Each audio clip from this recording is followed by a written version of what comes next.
Today's episode is brought to you by Courtney Mom's The Year of the Horses, which Danny Shapiro calls searing, lucid, tender, and wise. The memoir tells the story of Mom's return to horseback riding after many years away, charting how she finds her way back to herself, not only as a rider, but as a mother, wife, daughter, writer, and woman. Alternating timelines and braided with historical portraits of women and horses, alongside history's attempts to tame both parties.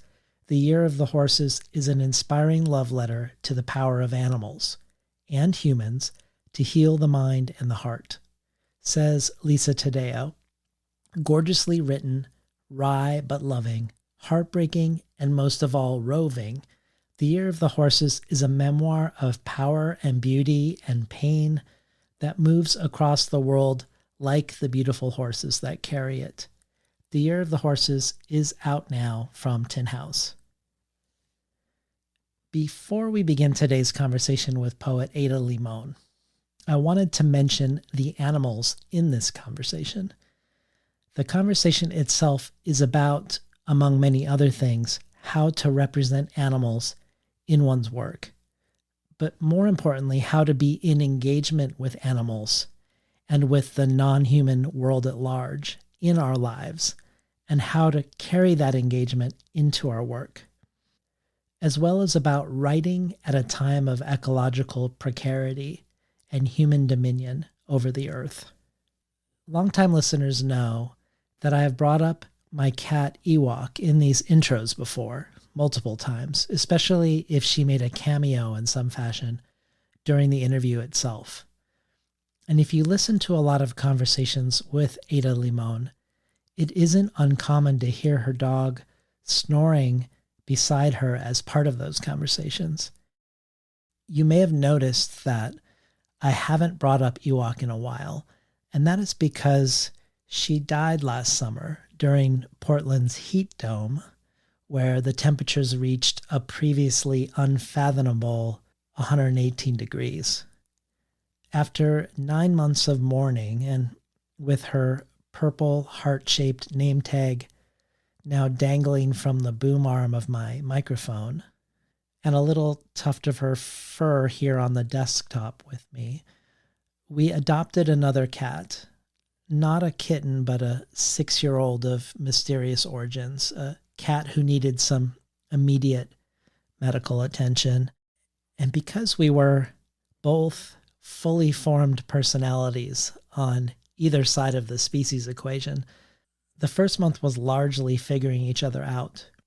But this has ultimately resulted in a hard-won but very real bond, an obvious one both ways. Her name is Soleil, and I bring her up because while Ada's dog, who starts barking while we're talking, and Ada steps away to bring the dog to another room, all of which is cut from the final audio, so you would never know, there's a point in the interview where Soleil goes kind of bonkers. It's from the hallway, from the other side of the door, so it is faint.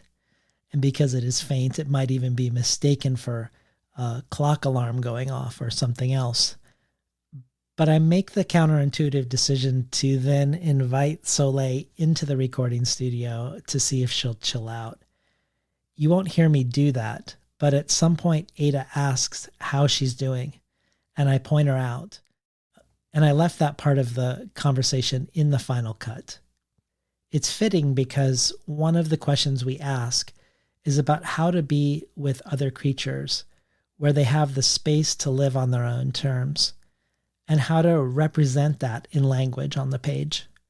And Soleil definitely set the terms, but in the end, I think she enjoyed the conversation as much as Ada and I did, and as much as hopefully you will too. This conversation isn't only about animals and nature and poetry. One of the many other things we discuss is the Argentinian poet Alejandra Pizarnik, an important poet for Ada, and one who figures in this latest collection of hers in multiple ways. For the bonus audio, Ada contributes a reading of multiple poems by Alejandra Pizarnik. This joins bonus audio from many iconic poets: Rosemary Waldrop, Jory Graham, Forrest Gander, Nikki Finney, Douglas Kearney, Natalie Diaz, Arthur Z., and many others.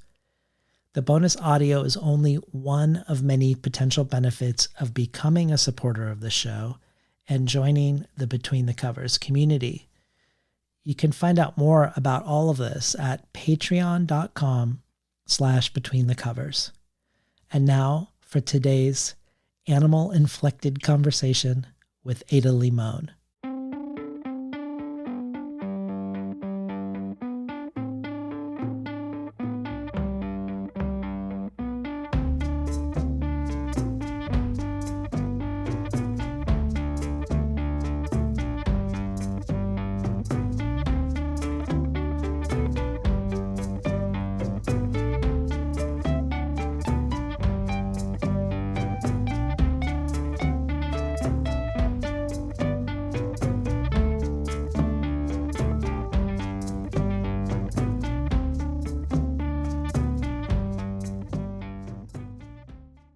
Good morning and welcome to Between the Covers. I'm David Naiman, your host. Today's guest is poet and fellow podcaster Ada Limón. Limón studied theater at the Drama School of the University of Washington in Seattle with a minor in dance, and then pursued an MFA at NYU, studying poetry with Sharon Olds, Phil Levine, Marie Howe, Mark Doty, and others. She lived in New York for 12 years, working at various magazines including GQ, and as the creative director of Travel and Leisure. And during this time, her first book of poetry, Lucky Wreck, which was also the name of her band, was picked by Jean Valentine as winner of the Autumn House Poetry Prize. And her second book, This Big Fake World, went on to win the 2006 Pearl Poetry Prize. Her 3 books since then, and the 4th, which we are talking about today, have all come out with Milkweed editions. Her 2010 collection, Sharks in the River, her 2015 National Book Award finalist, Kingsley Tufts Poetry Award finalist, and National Book Critics Circle Award finalist, Bright Dead Things, and her 2018 Penn Gene Stein Book Award finalist, The Carrying, which went on to win the National Book Critics Circle Award in poetry that year, and was named a Best Book of the Year by nearly everybody. Limón was also a judge for the National Book Award in Poetry in 2013, the year Mary Shebist took home the trophy. For a long time now, she's been a resident of Lexington, Kentucky, and teaches in the Queen's University of Charlotte Low Residency MFA program. Her writing has appeared everywhere from Pleiades to The New Yorker. She's received fellowships from the Guggenheim Foundation, the Provincetown Fine Arts Work Center, and the Kentucky Foundation for Women. She's also the host, taking over for U.S. Poet Laureate Tracy K. Smith, of one of poetry's most high-profile podcasts, The Slowdown, where every weekday Ada chooses a poem by a different poet and creates a moment of reflection through an engagement with it. Ada's here today on Between the Covers to talk about her latest book of poetry from Milkweed called The Hurting Kind. Publishers Weekly in its starred review calls The Hurting Kind tender and arresting, an ode to the cycle of birth, death, and rebirth that characterizes the natural world. Limón's crystalline language is a feast for the senses, bringing monumental significance to the minuscule and revealing life in every blade of grass. Serena for Books Are Magic's Most Anticipated Books for Spring says, in this tender and intimate new collection, Limón asks what it means to be the hurting kind, to be both perceptive and permeable to the delicate strings that connect us to each other and to the world around us. All I can say is Ada Limón never misses. Each poem is a stone in the poet's hand being turned over and over to reveal its quartz qualities, its secret radiances, its prismatic reflections, lucid as ever. Welcome to Between the Covers, Ada Limón. Thank you so much. It's such an honor to be here. Thank you for that beautiful introduction. Well, I wanted to get a sense of what makes your latest book distinct from the others by looking at what you've said about past books. that made those books departures or tangible evolutions from what came before them. For instance, you have this great post on your blog called On Art and Anxiety that you wrote in 2015 on the eve of your book, Bright Dead Things, coming out. And in it, you say, these are your most personal poems to date, and also the most open, the book where you don't hide. You say that the I in these poems is actually you, that you kept asking yourself what you were scared to write and writing it. And then you ended up, because of that, with a book of poems about such true and personal things that they were things that you might not even have said to a good friend. And you say it was your first book that was containing real love poems, and the first book you didn't write for poets, but for yourself and your friends and your family. And with the book that followed it, The Carrying, the one before the one we're going to talk about, you could say you hid even less, that you revealed more of the you within the I, in that you explore quite deeply, among many other things, infertility and what it meant that your desire to and your attempts to have a child didn't manifest. You talked about this fifth book as an arrival of sorts to a mode that felt completely you, very close to how you see the world, that it doesn't feel performative, but simply authentically who you are. And I'm thinking of these books and your sense of having, through the process of writing 5 books, found your way toward maybe a poetics of authenticity, a poetics like a second skin. Tell us about The Hurting Kind, how it either extends this trajectory or how it departs from this trajectory, and what gives it its own particular identity in your mind. What a beautiful question. And it's making me think so much of what it is that we do every time we make a book and how we shift from, the idea of making one poem, one poem, one poem, one poem.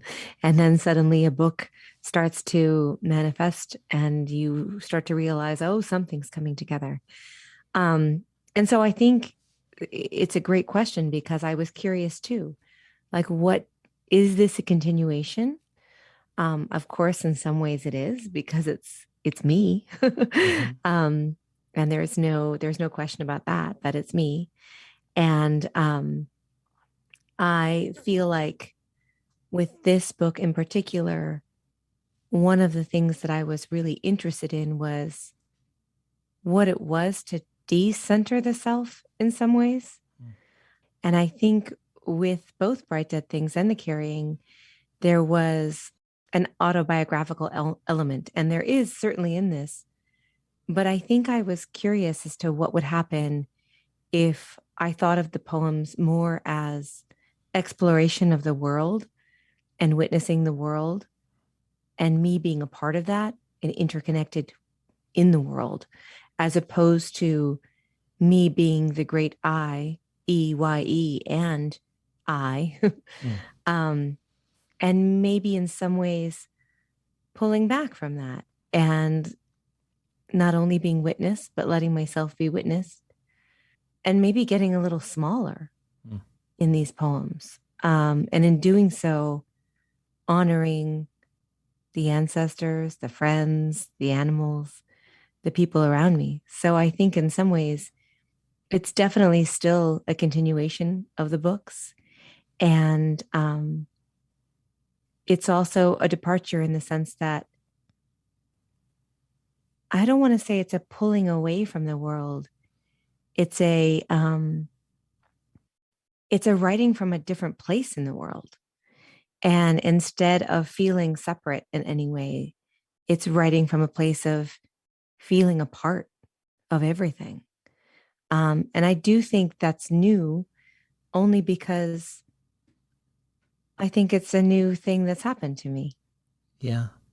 Well, speaking of new things that have happened to you, another way you were framing the 2 books before this one as 2 books that you couldn't imagine having written if you'd still been living in New York, working full-time in a different field. And that having moved to Kentucky, not working in the magazine industry, not taking a full-time teaching position, but having more time and space to really be a writer, is the atmosphere that allowed those two books to come into being as they did. And in light of that, I wanted to hear about how, if at all, the pandemic or sheltering at home or quarantine, how it played a role in regards to um, changing your poetry or shaping this collection. For instance, I was wondering as I read it if the backyard garden, which is where some of the dramas get foregrounded in this book, if perhaps that was a result of being at home more, of focusing more on us, finding the world within a smaller space, I guess. But also in a larger way, like, did the pandemic at all find a way to influence the forms of your poems or the ways that you wrote them? I mean, I think like most people, there was no way around it, right? There was no way to not have it affect you. Um, I was lucky in that I wasn't an essential worker, or, someone who needed to work every day and be exposed to the virus. I was able to stay home. Um, and in that staying home, I do think there was a deepening of a silence, a deepening of what it was to reframe being alone. And I think in some ways it made me wonder if I even believed in aloneness Mm. or if I even believed in loneliness. Because I think the more I sat with it, the more I recognized that these trees and these birds and, they're part of my community, my house plants, Yeah. my cat, my dog. My husband had to travel a lot for work. So he was gone. So it was pretty much me alone in the house. And I think there was a moment in which the garden became more alive, right? The bird feeder became more essential to my well being and my daily practice, um, my friends. And I also think on that same level, I really, if I didn't believe in loneliness or aloneness, I did believe in missing, missing certain people and missing certain things and missing certain pleasures. Um, and I think in some ways the book became an invitation to explore what that missing was and realizing that missing was a way of loving. And so making poems that became offerings and letters and reaching out. And so I could send my father a poem and say, I miss you. I wrote this poem for you today. Or I could send my stepfather a poem and say, I miss you. I wrote this for you. Um, and they became like that. They became letters. They became, you know, uh, a way of reaching out, a way of connecting that was really authentic and wasn't, again, thinking necessarily about who was going to read it, except for the person who it literally was written for. Right. Um, and so I think there was that a reimagining of what it was to be in the world as a being and whether or not I was lonely or if I was just separated. Um, and if I could sort of bridge that distance with poetry. And the same way was true with that witnessing of animal and plant life was there a way of exploring that separation, the distance between human and plant and animal, and understanding that it's never something I'll figure out, understanding that it's never something I'll sort of being like, oh, and now I know why we are separate. Um, but also exploring that uh, connection. And I don't know if I would have had that time and space and breath and urgency if it wasn't for the pandemic, because I think I was urgently looking for connection as a way of survival, as a way of overcoming anxiety, um, as a way of not feeling like, okay, let's just lie on the ground and give up, Right. you know? And so I think it was I don't want to say desperate, but I think that connection was not just like, oh, I'm going to spend the day looking at the feeder. It was like, I've got to do something. What do I do? Um, and that was part of it. Some of what you said reminds me a little bit of when you were talking about the 15th anniversary reissue of your debut, which you described as being written under the atmosphere of post 9/11 New York, and how you were simultaneously feeling this connection with your fellow New Yorkers and a sense of feeling very isolated at the same time, which makes me wonder if maybe this question, not in the same way with the pandemic, but if this question of the self and the collective and bridging that gap, or using missing as a form of love, and then as a result a form of connection, is if that might be a through line from then until Yeah, now. I think that's a very true observation because I do think poetry is the way that I connect. And I know it's not for everyone. Like sometimes it's a way of exploring something unknown or, you know, unraveling some sound or some lyrical exploration. But for me, I think it at its whole, at its core for me is a way of connecting. And sometimes it is a way of just connecting with myself, right? Like, oh, right, I am a human being. I am breathing. I am living in the world, and that's enough. Um, and I think that was important too. But yeah, I think that is very true that I write poetry that matters to me on a on a level in which I mean it really like it does something for me. Um, and I don't always know if it will do anything for anyone else, Right. but I know that I will feel better or more whole because Mm-hmm. sometimes it's a harder poem and you don't really feel better, but you feel maybe more whole afterwards. Um, and that's really important to me. It's important to my process of art making. I think in general is that it means something to me and that it's not always really about the audience, which is a hard thing to say because of course I want to reach people. But I think when I'm writing just individual poems, that's not really a part of it yet. You know, oftentimes the audience I'm reaching is like my mom or, Yeah. a few friends or just writing on a human level, one person to another. Well, the book takes us through the 4 seasons, opening with spring. And I was hoping to begin as a beginning to explore your poetics further.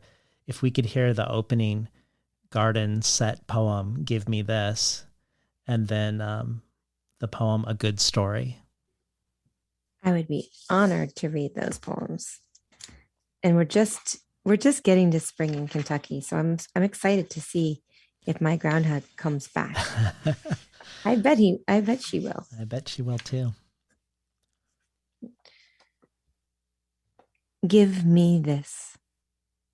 I thought it was the neighbor's cat, back to clean the clock of the fledgling robins low in their nest, stuck in the dense hedge by the house. But what came was much stranger, a liquidity moving, all muscle and bristle, a groundhog slippery and wattle thieving my tomatoes, still green in the morning shade. I watched her munch and stand on her haunches, taking such pleasure in the watery bites. Why am I not allowed delight? A stranger writes to request my thoughts on suffering, barbed wire pulled out of the mouth as if demanding that I kneel to the trap of coiled spikes used in warfare and fencing. Instead, I watch the groundhog more closely, and a sound escapes me, a small spasm of joy I did not imagine when I woke. She is a funny creature and earnest, and she is doing what she can to survive. And then A good story is a poem I wrote for my stepfather. A good story. Some days, dishes piled in the sink, books littering the coffee table, are harder than others. Today, my head is packed with cockroaches, dizziness, and everywhere it hurts, venom in the jaw, behind the eyes, between the blades. Still, the dog is snoring on my right, the cat on my left. Outside, all those red buds are just getting good. I tell a friend, the body is so body, and she nods. I used to like the darkest stories, the bleak snippets someone would toss out about how bad it could get. My stepfather told me a story about when he lived on the streets as a kid, how he'd some nights sleep under the grill at a fast food restaurant until both he and his buddy got fired. I used to like that story for some reason, something in me that believed in overcoming. But right now, all I want is a story about human kindness. The way once, when I couldn't stop crying because I was 15 and heartbroken, he came in and made me eat a small pizza he'd cut up into tiny bites until the tears stopped. Maybe I was just hungry, I said, and he nodded, holding out the last piece. Been listening to Ada Limón read from her latest poetry collection, The Hurting Kind. So I want to make what will seem like a detour from tomato thieving groundhogs and kindness through pizza to Alejandra Pizarnik. But I promise that I actually have a unified theory of groundhogs, pizza, and Pizarnik. I'm so excited. First, I want to ask you about her, though. She's one of the poets you've done an episode around on the Slowdown podcast. And when you were on the 92nd Avenue Wise Read By Poetry podcasts, where guests are asked to choose a poet and then read poems by them, you chose Pizarnik. And you talked about how helpful reading her was during the pandemic. And then you read poems from Extracting the Stone of Madness. But here also in your new collection, there's a poem in it called I Have Wanted Clarity in Light of My Lack of Light. And that title, the title of the poem is in quotes. And it turns out to be a line from Pizarnik from a poem called Fragments for Subduing Silence. And the poem that follows is written after her. And perhaps most notably, your book opens with an epigraph from her all as well. So talk to us about Alejandra Pizarnik. What is it about this Argentinian Jewish poet that you are compelled by and want to engage with, both by sharing her work and having her work shape yours and even open the collection with her words? Yeah, thank you for that.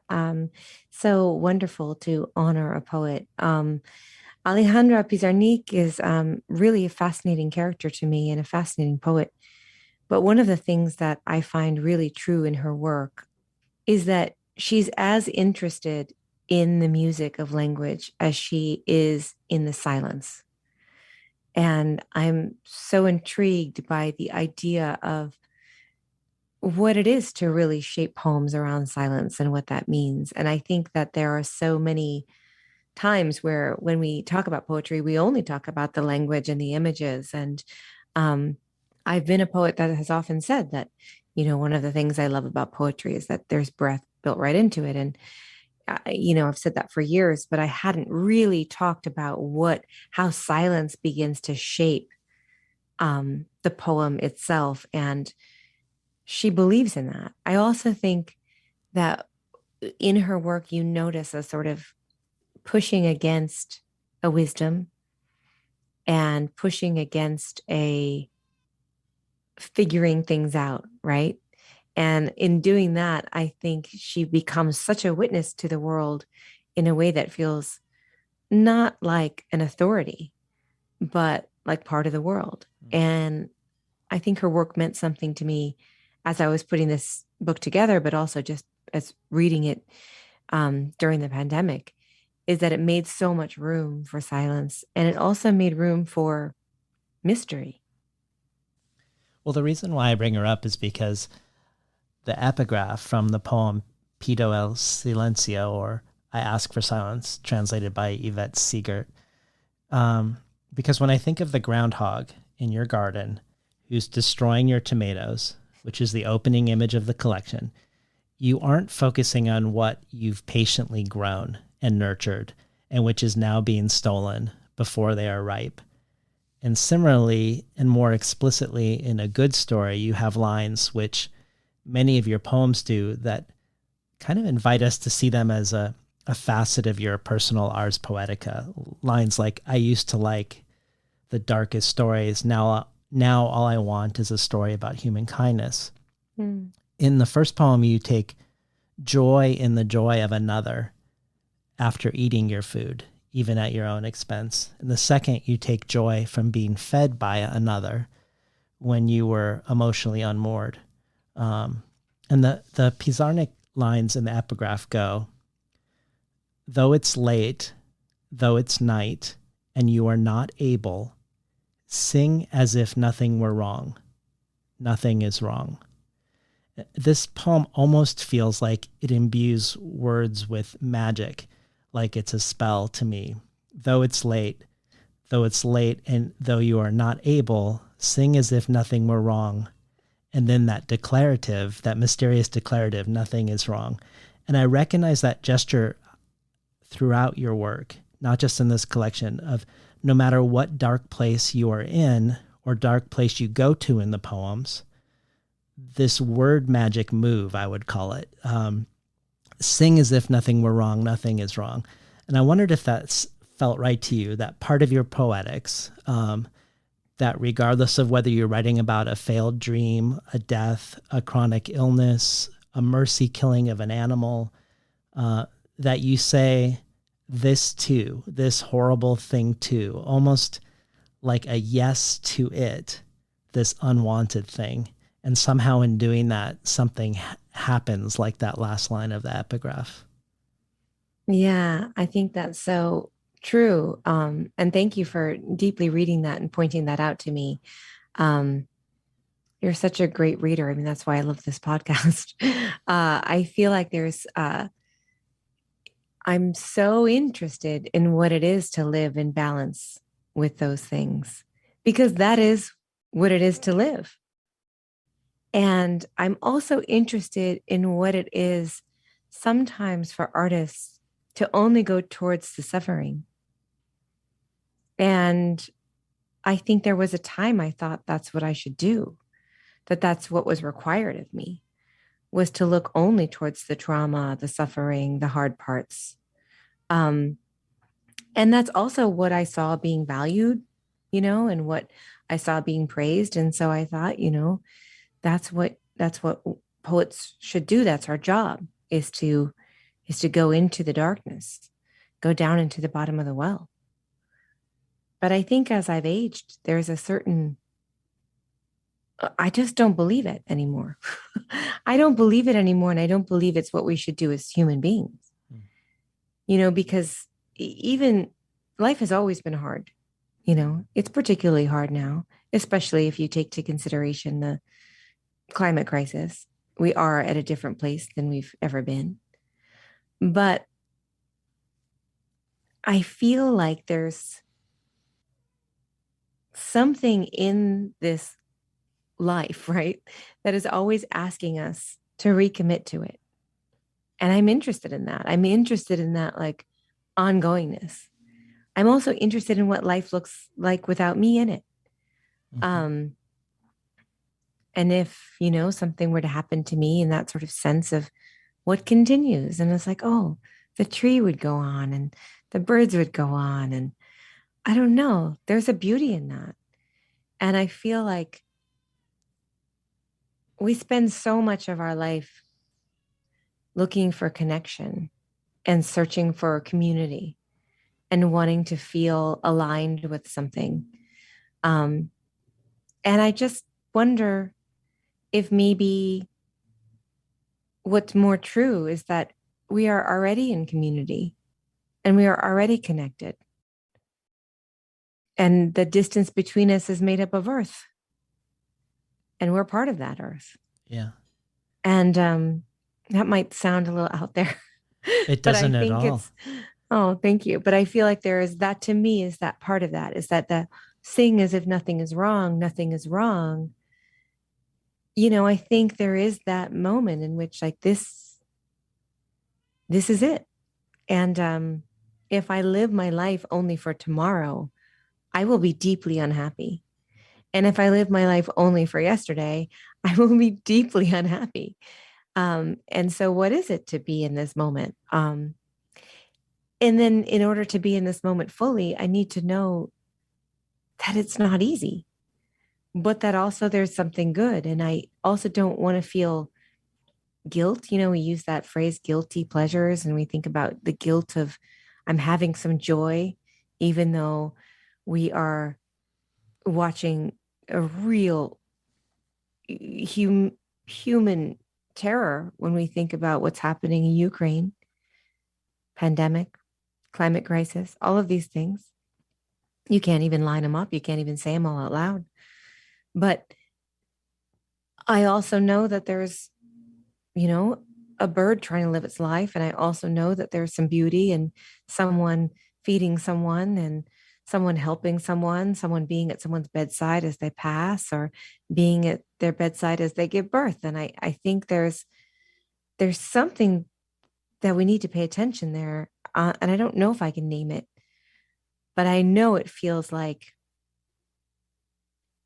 it's not the easy answer, right? It's not like, oh, this is the summing up, right? I think I have that line in one of my poems, like, you can't sum it up. Mm.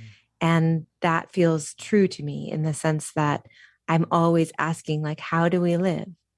And what has been making the most sense to me in terms of how we live is we have to live in this moment, and we have to live in deep appreciation for all the things. And that's not to say any of it's easy, and it's also not to say that suffering isn't a part of all of this. But there's also another part too, right? And I don't want to lose sight of that. And I feel like too often artists are asked to lose sight of that. Artists are asked to be the person living in the well. Um, and I don't think that's fair. Yeah. I think we get the light too. And I feel like part of this book is reclaiming both sides, and I want the light too. Well, I don't know if where this connects with your trajectory and whether this is still reflects where you are at now, but um, Matthew Zapruder has described you as a high-level duende enabler, and you have a lecture called on duende and the ladder, mystery and Mm-hmm. hope in poetry, where you say Lorca defined duende as having four distinct elements: irrationality, earthiness, a close awareness of death, and the diabolical. And your craft lecture is about how to balance these elements. And when I hear you speaking now, not about this, but just more generally, your craft lecture was about how to balance the dark and the light within the poem, which it feels to me like perhaps you're saying that in a different way. But can Yeah. can you talk to us a little bit about um, balancing the dark and the light in a poem? Yeah. It's funny because we talk about it like, what is it to write the craft of poems, right? The balancing the dark and light in a poem itself. Um, but really, it's the work of a life. It's not just the work of the art. I Right. think it's really just for me, like, how can I do it as a living human being and get up in the morning and have struggles and have pain and then still be like, yeah, okay, like, let's do this. And I think that needs to be witnessed in poetry. So I feel like one of the things that I think I push against is the commodification of pain and trauma in poetry. And that's not to say that I don't think it should be there, because I think there's a lot of really important, really healing, really powerful, and really change inducing poems that have come out of exploring trauma and pain, not just for the readers, but for the writers themselves. So I don't want to say that that's not incredibly important, because it is. But I really feel that if we're going to embrace our full humanity as artists, we need to embrace the sort of the funny parts, the humor, the idea of ongoingness, that we still do this. And it's always amazed me that we do it. I am someone who finds everything weird, someone who finds just our ability to keep going and the absurdity. I mean, thinking about this, how we've all been living through this pandemic, and all of us with different circumstances, of course, and those of us who could stay inside, and those of us who were working every single day, and those of us that were on the front lines, all of these things. But there was this sort of absurdity of, okay, I guess, I'm going to, a friend taking a COVID test and a pregnancy test, like these like wonderful, like what's going on, a friend doing these things of, trying to figure out how we can best support one another. And then also, finding out someone was sick, and then also planting the garden, and all of these things were happening at once. And I think it's also a level, when I think about balancing the dark and the light, I think it's also a level in which it's that recognition of so much is happening all the time that it's all happening at once. And I'm never walking around with like one feeling. Very rarely, right? Is there just one feeling moving in my body? It's usually a lot of different things and a lot of different thoughts. And I think my poetry and my art and my life is curious about that. Is what is that complexity? And so it's not just about balance, right? And it's not just about the two forces of light and dark, but it's also about what is it to embrace that sense of wholeness, and what is it to find that sense of wholeness in the work and in life, and leaning into that. Because I think as I've aged as an artist and as a person, I'm just more and more suspicious of things that make it easy, or sort of sum it up, or just say, this is sort of the thing, or I figured this out, right? I mean, I think there was a moment when I was in my 20s and even 30s where I was like, yeah, I figured this out. Like, this is how life works, and I'm like, no, I don't know anything now. And I mean, I don't know. There's something in that I think that surrender to that surrender to the chaos of life, the surrender to like, well, I don't know what's going to happen tomorrow, and I don't know what's going to happen in the next 15 minutes, used to really pain me and distress me. And it felt like unfair. It felt like that wasn't how life should be. And now I think I'm not only is it how life is, it's also what I want more and more to work towards surrendering to as I continue. It just makes me think. It makes me think about, like, I'm sure I know more than I did several decades ago, but I would define aging. I mean, my experience of aging day to day, as much as I feel like I know more what I'm interested or not interested in, it does feel like a process of unknowing for me in a good way. Yeah. Yeah. Yeah. And I love that mystery of like, oh, like I used to know so many things for certain, and now I'm suspicious of anything. Even if I think, oh, I know this, I immediately question, do I? Yeah. Do I really know that? I don't know. And I think giving into that has been a real delight for me. Because I think honestly, when I first started out as a poet, in my young 20s, living in New York, studying with people like Phil Levine and Sharon Olds and Galway Cannell, Agasha Hadali, they were wise to me, and they were wise, and their poems were wise. But it wasn't that they were necessarily doing that. It was that their poems had some kind of wisdom within them. And I think, as a kid looking up to that, I thought, okay, I'm going to write a poem and I'm going to try to be wise, right? It's like, what do you do with that? Of course, it's hilarious now to me. It's like, oh, trying to have some epiphany, trying to have some kind of like, and then I realized this moment. And of course, comparing myself to a poem Phil Levine wrote at 70, Right. Like, how come I can't do that? I love that. Well, I want to spend an extra moment with something you said at the very beginning of your last answer, which was to learn how to balance dark and light within a poem is really a life practice. And it's about doing that in your life, practicing how to do that in your life, day to day, moment to moment. Because in your Duende class description, you not only talk about balancing dark and light, but you also say you talk about balancing it and then ending the poem by conveying a sense of hope to the reader, which perhaps connects us to the Pizarnik epigraph ending too. You rarely leave the reader in a place of helplessness, anger, bitterness, or fear, even if you might travel through those things in a poem. You've talked about how you think of poetry as having a healing power. And I know you call yourself an atheist, and you have this wonderful poem in an earlier collection, What It Looks Like to Us and the Words We Use, which is about this and it's also about naming, where you say to a friend that you believe in the connection that we all have with nature and to each other. And your friend calls this God, and you refuse to call it God, even though you're both recognizing the same phenomenon.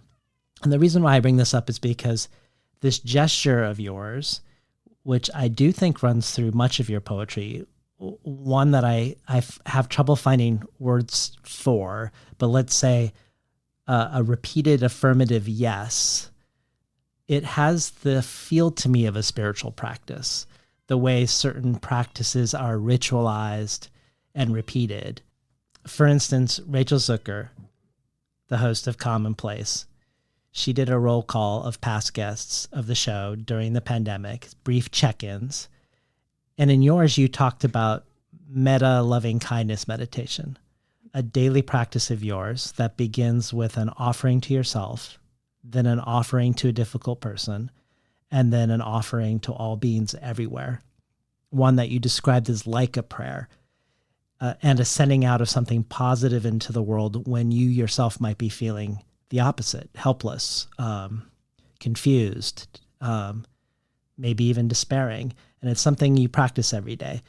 And I guess I wondered if you feel like poetry is this for you in some way, because when I read the poems, I don't want to suggest that they're the same.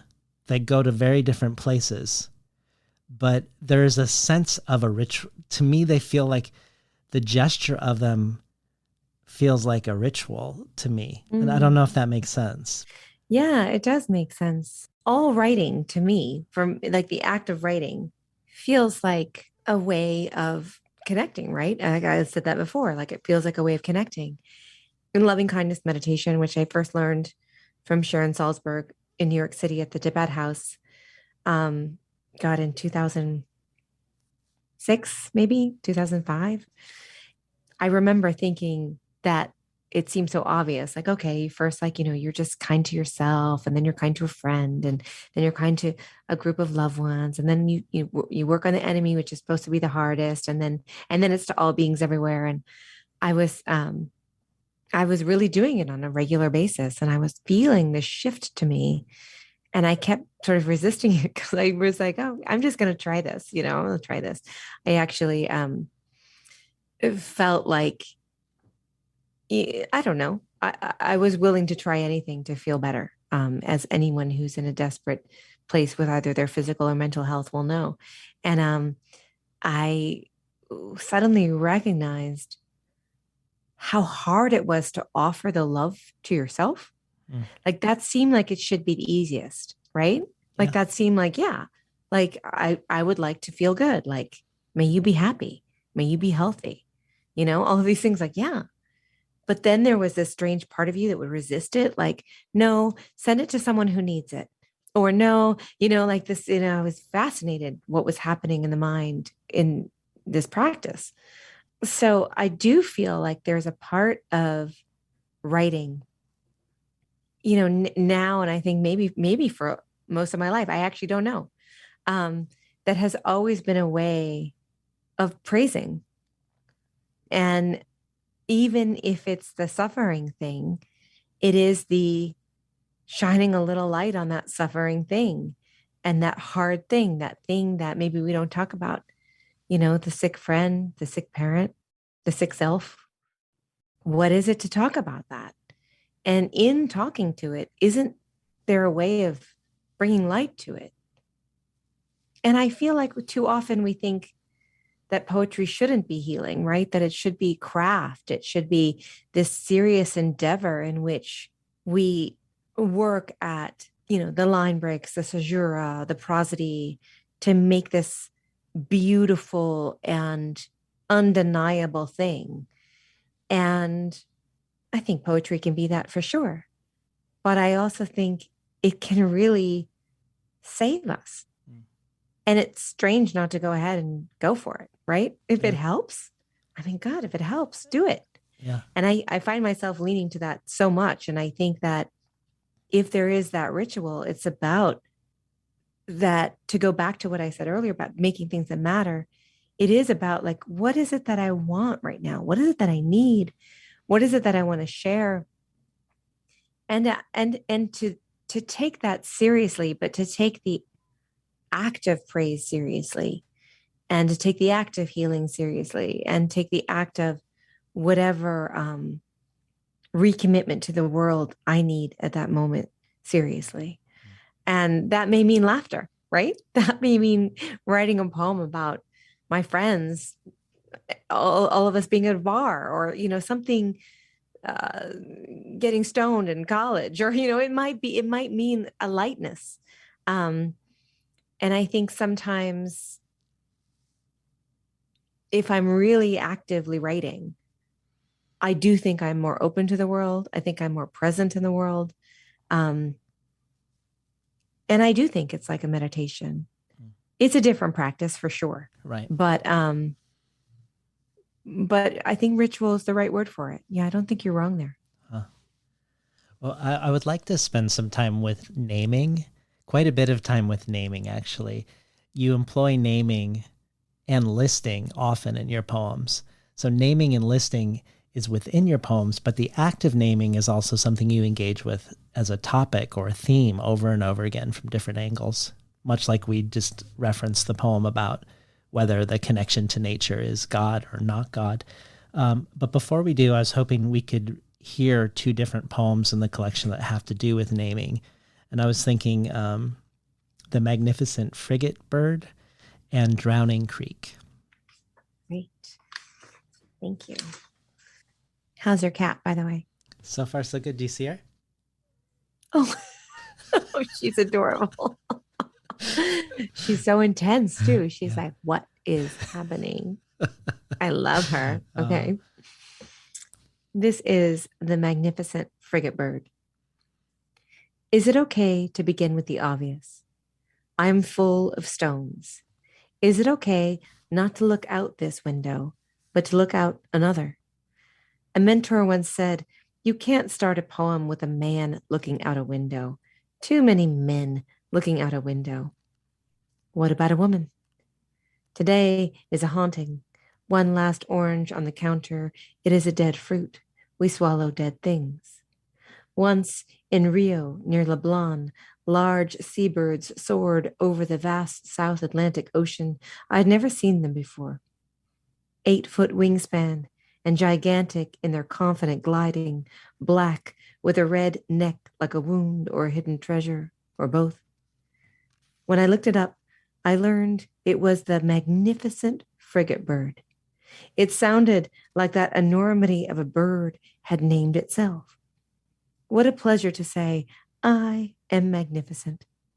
And two, they traveled as a team, so I wondered if they named each other, generously tapping one another's deeply forked tail or their plumage, glistening with salt air, their guller sacks saying, you are magnificent. You are also magnificent. It makes me want to give all my loves the adjectives they deserve. You are resplendent. You are radiant. You are sublime. I'm far away from tropical waters. I have no skill for flight or wings to skim the waves effortlessly like the wind itself. But from here, I can still imagine rapture, a glorious caught fish in the mouth of a bird. Okay. Drowning Creek. Past the strip malls and the power plants, out of the holler, past Gun Bottom Road and Brassfield, and before Red Lick Creek, there's a stream called Drowning Creek, where I saw the prettiest bird I'd seen all year, the belted kingfisher, crested in its Aegean blue plumage, perched not on a high snag, but on a transmission wire, eyeing the creek for crayfish, tadpoles, and minnows. We were driving fast toward home, and already our minds were pulled taut like a high black wire latched to a utility pole. I wanted to stop the car, to take a closer look at the solitary, stocky water bird with its blue crown and its blue chest and its uncommonness. But already we were a blur and miles beyond the flying fisher by the time I had realized what I'd witnessed. People were nothing to that bird hovering over the creek. I was nothing to that bird, which wasn't concerned with history's bloody battles or why the creek was called Drowning Creek, a name I love, though it gives me shivers, because it sounds like an order, a place where one goes to drown. The bird doesn't call the creek that name.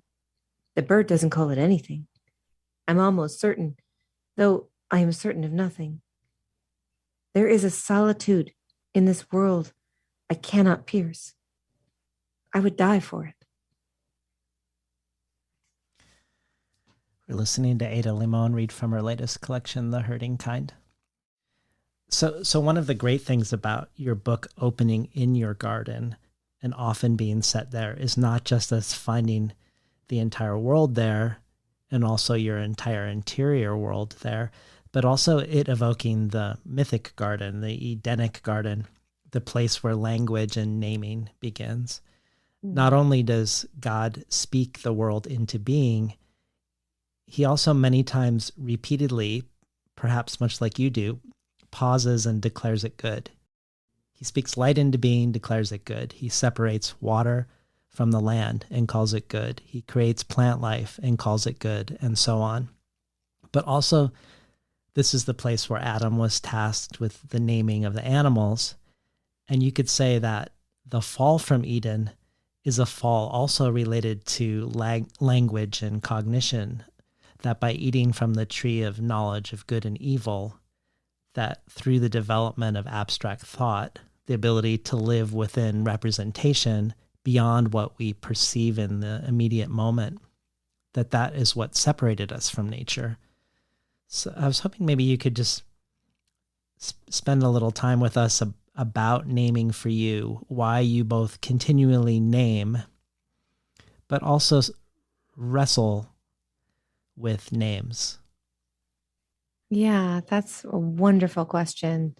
I love all of that background you gave, and it makes me think so much about what it is my own, what my own philosophy is when it comes to naming and language. And I think that for so long, I was really delighted, like what it was to know a name of something, and it would make me immediately more attached to the thing. Like, oh, what kind of tree is that? Oh, that's a hackberry, and I would say hackberry. I've never even heard of the hackberry. What a great name, and then the American linden. And then the American linden seems so serious and tall, and the silver maple and how different it is from the sugar maple. Um, it made me feel more connected, more attached, and also more like I was doing that work of noticing, right? Like, oh, I'm noticing when they pop up again. And oh, what kind of tree is this? And during the pandemic, and then maybe even a little before, I just walked around my neighborhood and just tried to name and identify all the trees, which is a wonderful thing to do just in my own little neighborhood. And, there's the same three crows. And we think about birds being so migratory and living these lives that are much larger than ours, but very often birds are local. And so, you walk out and you see the same three crows. Um, and that really made me feel like, oh, this is like knowing their names, or what we call them, at least in the English language, was a lovely thing to a way of witnessing them. But then I also think that I think of the limitations of names, right? What is like already, if we're using English or Spanish, we're already using the language of the colonizer. If we're using a native language, even then, what is the language that the bird would like to be called? What is the name that this flower is going to be called? You know, we always feel like we have some sort of dominion over plants and animals, and naming is a little bit of that ownership. And so I love the way it makes us connected, but I'm suspicious of how it gives us ownership or control or a knowledge that we may or may not have. Because knowing the name is not the name that the tree came up with. Yeah. You know, I would love to know if the tree had its own name. I bet it would be amazing, you know, or maybe it would be like George, you know. I doubt it. Well, I do want to, I have so many questions about naming the garden and language in relationship to the non-human. But first, we have a question for you about language from a fellow poet and podcaster, Padraig Tuma. Hi Ada, it's Padraig here. I hope you're very well. It's lovely to send a message to you via David. I'm really interested in the way that your poems so often reference language, but underneath language there's this question about understanding. You know, sometimes your poems establish understanding between the voices with translation or communication, and other times I see that you show how language is a tool of manipulation, or where translation is a tool of manipulation, a certain performance of something that's keeping maybe someone's imagination of diversity quotas satisfied. And I see the way that you hold language and underneath it put all these layers of understanding to ask what's really happening in language. And I see you do the same thing in the slowdown, where you hold up the language of a poem and then explore the layers of understanding underneath it. And I'd love to hear you talk about some of the layers that you see underneath language and how it is that you're interested in those personally and as an artist, as well as in your wider work as a public communicator. I look forward to hearing your answer and look forward to learning. What a wonderful question that is. Lovely to have him in our space today. Yes. I adore his work on his podcast and as a poet, as a human. I think one of the things that I'm very interested in, right, is we talk about what it is to honor language, to work with language, to have that be our tool. But I'm also really interested in the failure of language. And I think our reliance on it, right, is sometimes too much, so that how often are we thinking about identifying something as a way of owning, or even identifying ourselves as a way of figuring out who we are? And I'm suspicious of that. I think that every time someone says, I'm X, Y, and Z, I think, no, you're so much more than that. You know, you've got so much going on. And I think that too, when we think of standing in the woods and we think, oh yeah, this is the elm, you know, this is the hemlock, this is the redwood. That's great, wonderful. But then what is it to just be with them, to be in silence and communion with the trees, to just be in awe and wonder, and to not be interested in identifying, but instead to be interested in listening, to not be talking back, but to be receiving, to be holding the world. And I think sometimes as human beings and as artists, we think our job is to do that naming, is to do that valuing of language. And I think part of our job is to understanding how it fails, to understand how much larger the world is beyond language, right? We always say, if we're experiencing something incredibly beautiful or incredibly moving, we think, I don't have words for this, right? I don't have words for this. And that's beautiful. Yeah. Like that, I live for those moments of like, I don't know the language for this. And that's not, a failure as a human being. It's just that language doesn't offer us that. And I'm really interested in what goes beyond language and what is the silence between two people. What is the look between two people, the touch, what is it to touch a tree, the heat that comes off the bark. That's those moments are indescribable. And of course, I spend my life trying to describe them. But I find the work of, as Padraig said, the underneath work, right? The layers underneath it. That's really the work. And language can do so much, but on some level, it's always going to let us down a little bit. Which sometimes is a way of getting into a poem, because you think, oh, there's no way I could write a poem. But then if you think of it, it's never going to get it right anyway. You can kind of start. You can kind of start. Allow yourself to begin. Yes. Well, this is going to seem like a strange pivot, but maybe not as strange as groundhogs and pizza to Pizarnik. But this year, there's been a new monthly series on my show called Crafting with Ursula, where writers come on the show to engage with questions of craft in their own writing in relationship to the writing of Ursula Le Guin. And of course, some of these conversations, as would be expected, are about science fiction and fantasy, about imagining future livable worlds or questions around imagining alien species.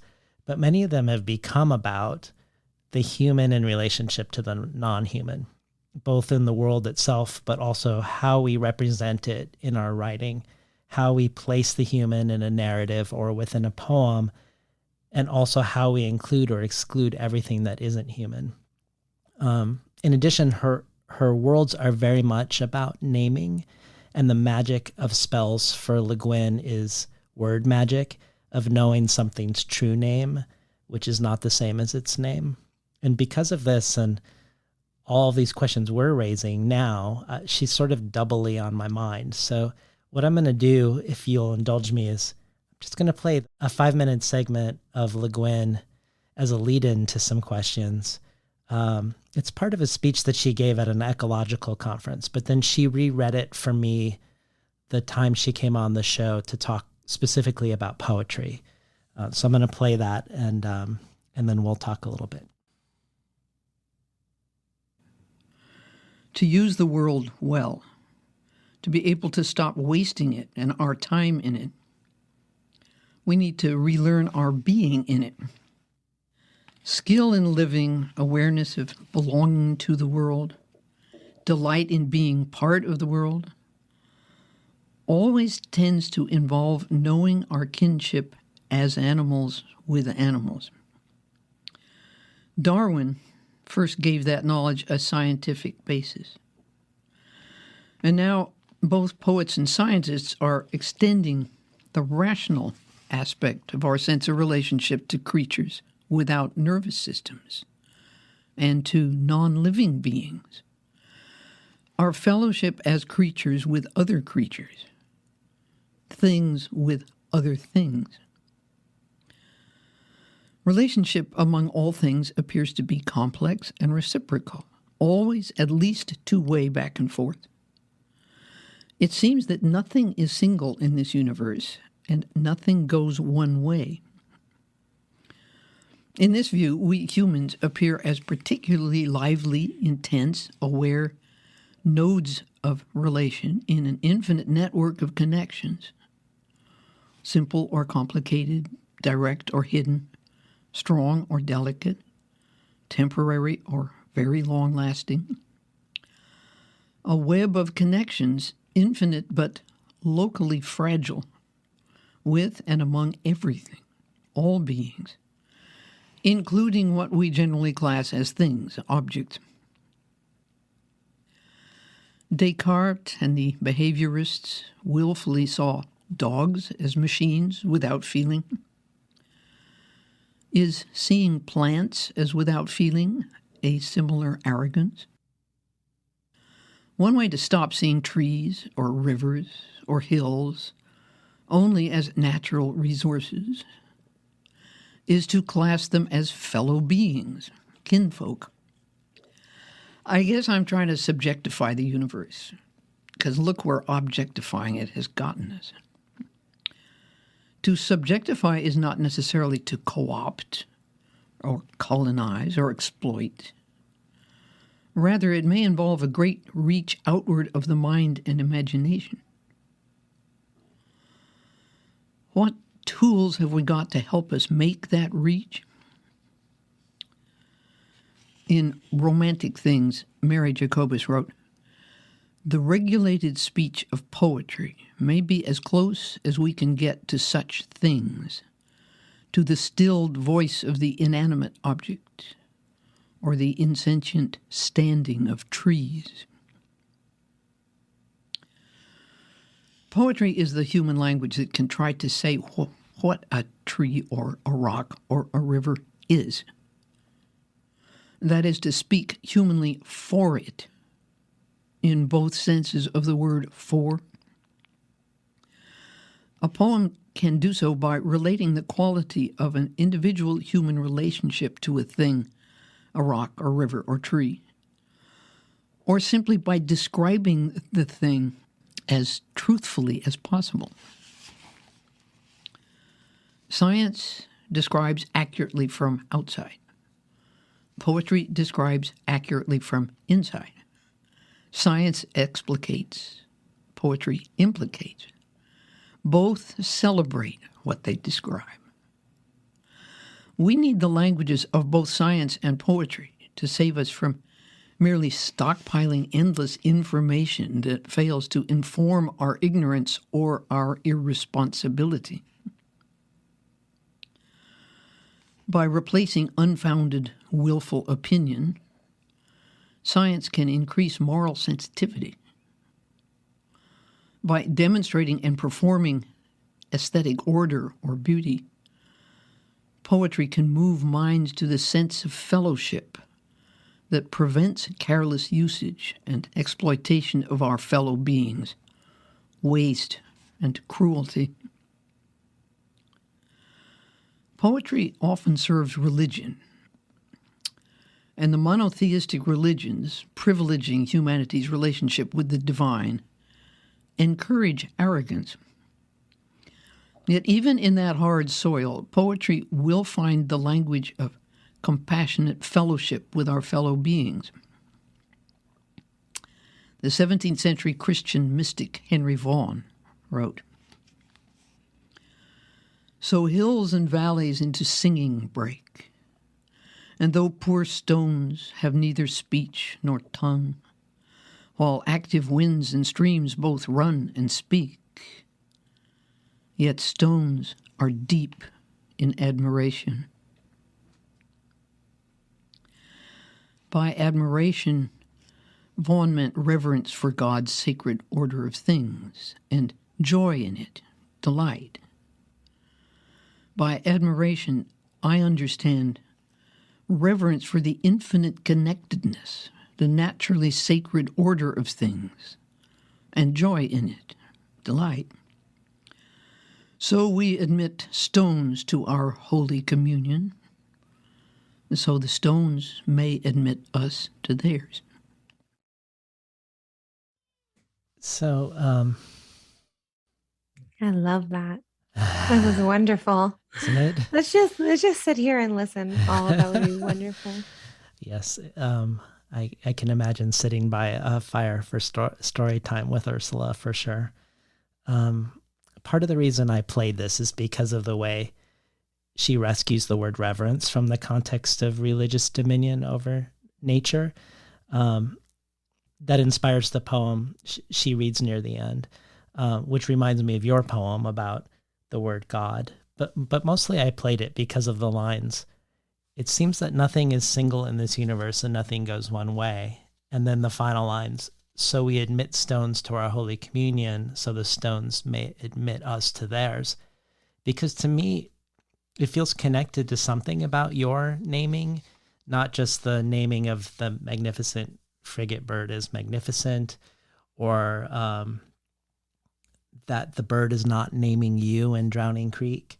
But Le Guin has a story called She Unnames Them about Eve, removing the names from all the animals that Adam has named. All the animals except the yaks, who are happy with their name.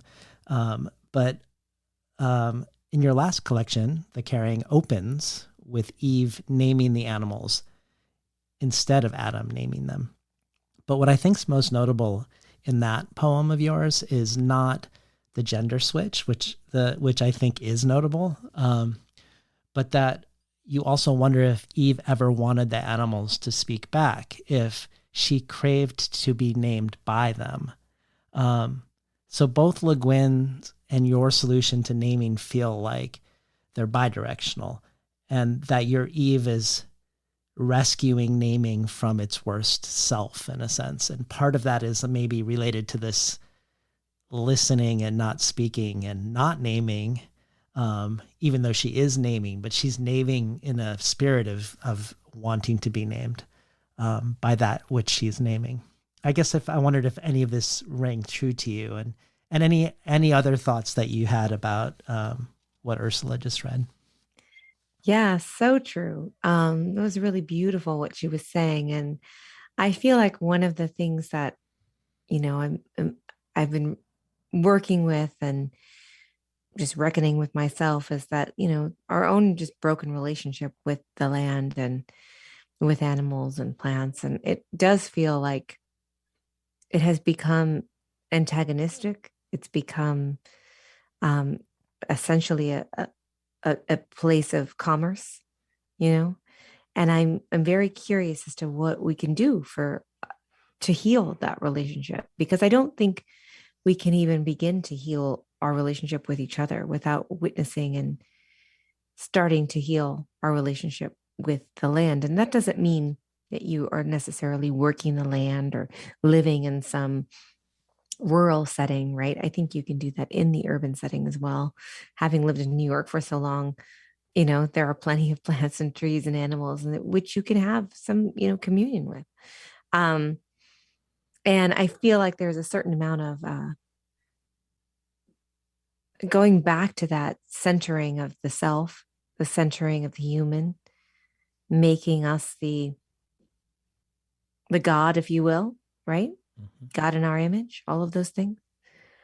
I find that really important to interrogate and question and pull apart and figure out what it is that, even as we look now at power structures in the human world, what is it to also pull apart the power structures between ourselves and the land, ourselves and the earth?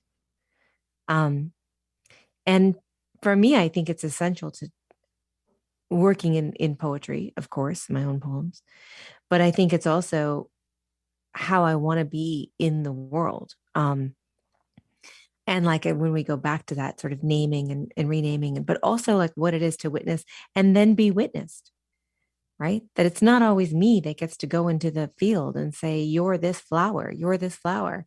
Like I am also an animal that the field gets to name, Even now, I think like often we'll say, oh, my bird's at the backyard feeder, and then immediately think, well, it's not really my backyard. My house is kind of in their field, I love that. It's like this whole, like, I question it, I question even how we speak about it. I mean, and I think that it goes back to like with our, like turning that language into, or turning that relationship into reciprocity, I think is key to how at least I want to live in the world, and how I hope more and more people can do so. Otherwise, it's so lonely. I think so lonely to not feel connected to your own earth. The question you posed about, can we engage with structural power between us and other species? So the fact that we have species supremacy now on the earth, I think the statistic is something like 96% of the mammalian biomass on the planet is humans, our pets, and our livestock.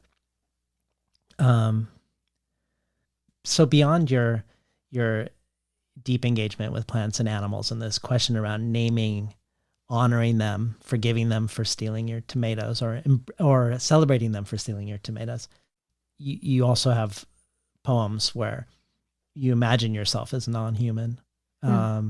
A horse in the poem Unspoken, a half-burned tree in Salvage, which makes me think of this question that you raise in the Verses podcast with Dinez and Franny, where you were talking about you were wanting to write about animals without colonizing them.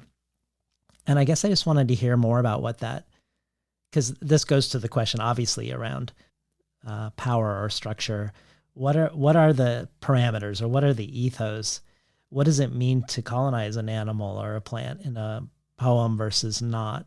Because I think of the line in another poem of human-animal reciprocity of yours called Sanctuary, where you're made whole not by witnessing, but here you're being made whole by being witnessed. And the poem has the line, I have before been tricked into believing I could be both an I and the world, which makes me think that you think a lot about how to do this in a way that feels like right relationship.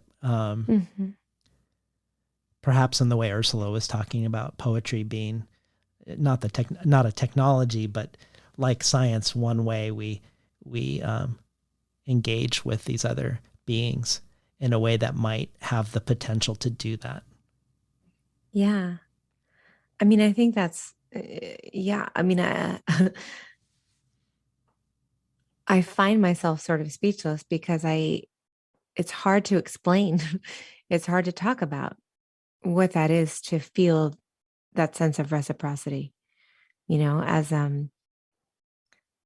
Robin Wall Kimmerer talks about in Braiding Sweetgrass, that quote, like all flourishing is mutual, to think of ourselves as being able to encourage some kind of flourishing in our own world, and not always to own. And I'm interested in ownership, right? I'm interested, of course you feel like you own a home, right? I never thought I'd own a home. And I love the fact that we have a place that is ours, but I'm curious about ours and my and ownership. And I think it's wise to do that. I mean, I think it feels like the more we question what it is to feel like we are on some sort of hierarchy, a higher level than the earth, I think that if we don't interrogate that, well, we already see where it has gotten us, right?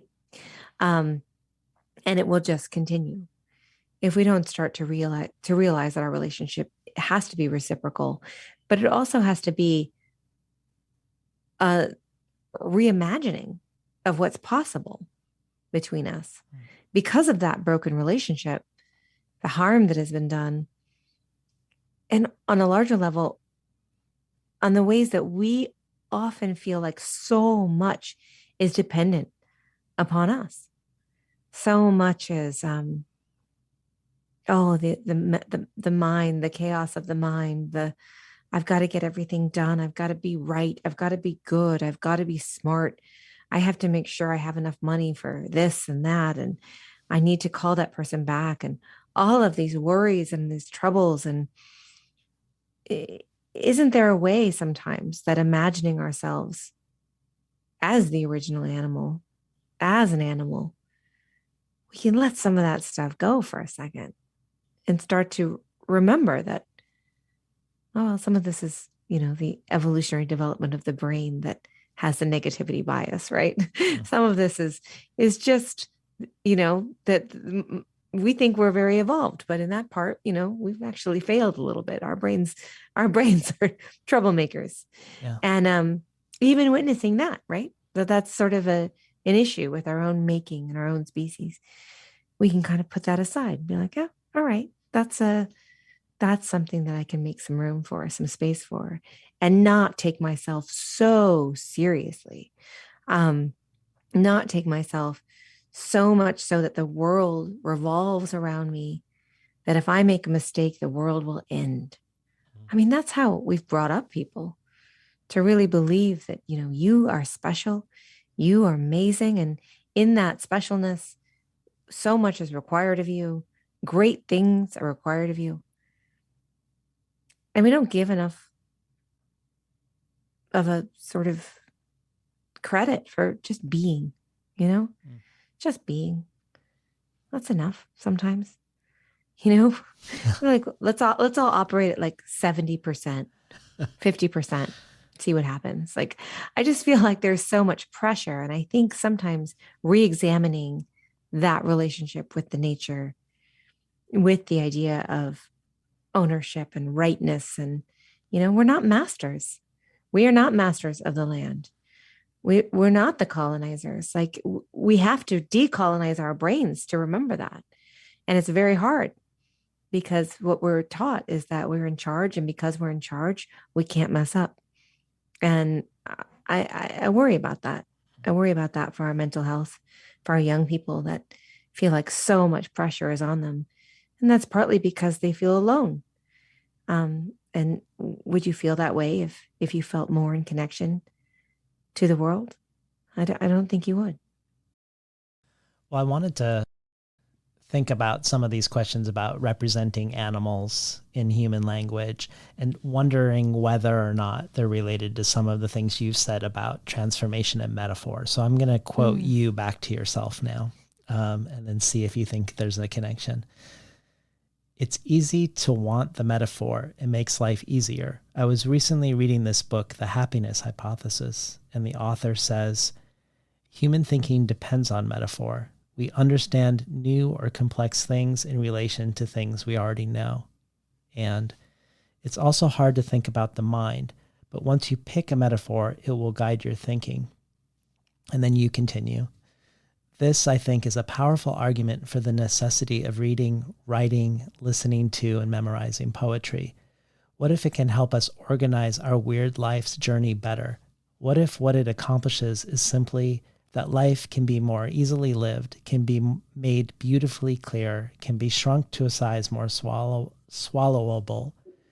When I was 15, I understood loss by repeating the Bishop line, I lost my mother's watch once, which meant that great loss was still to come.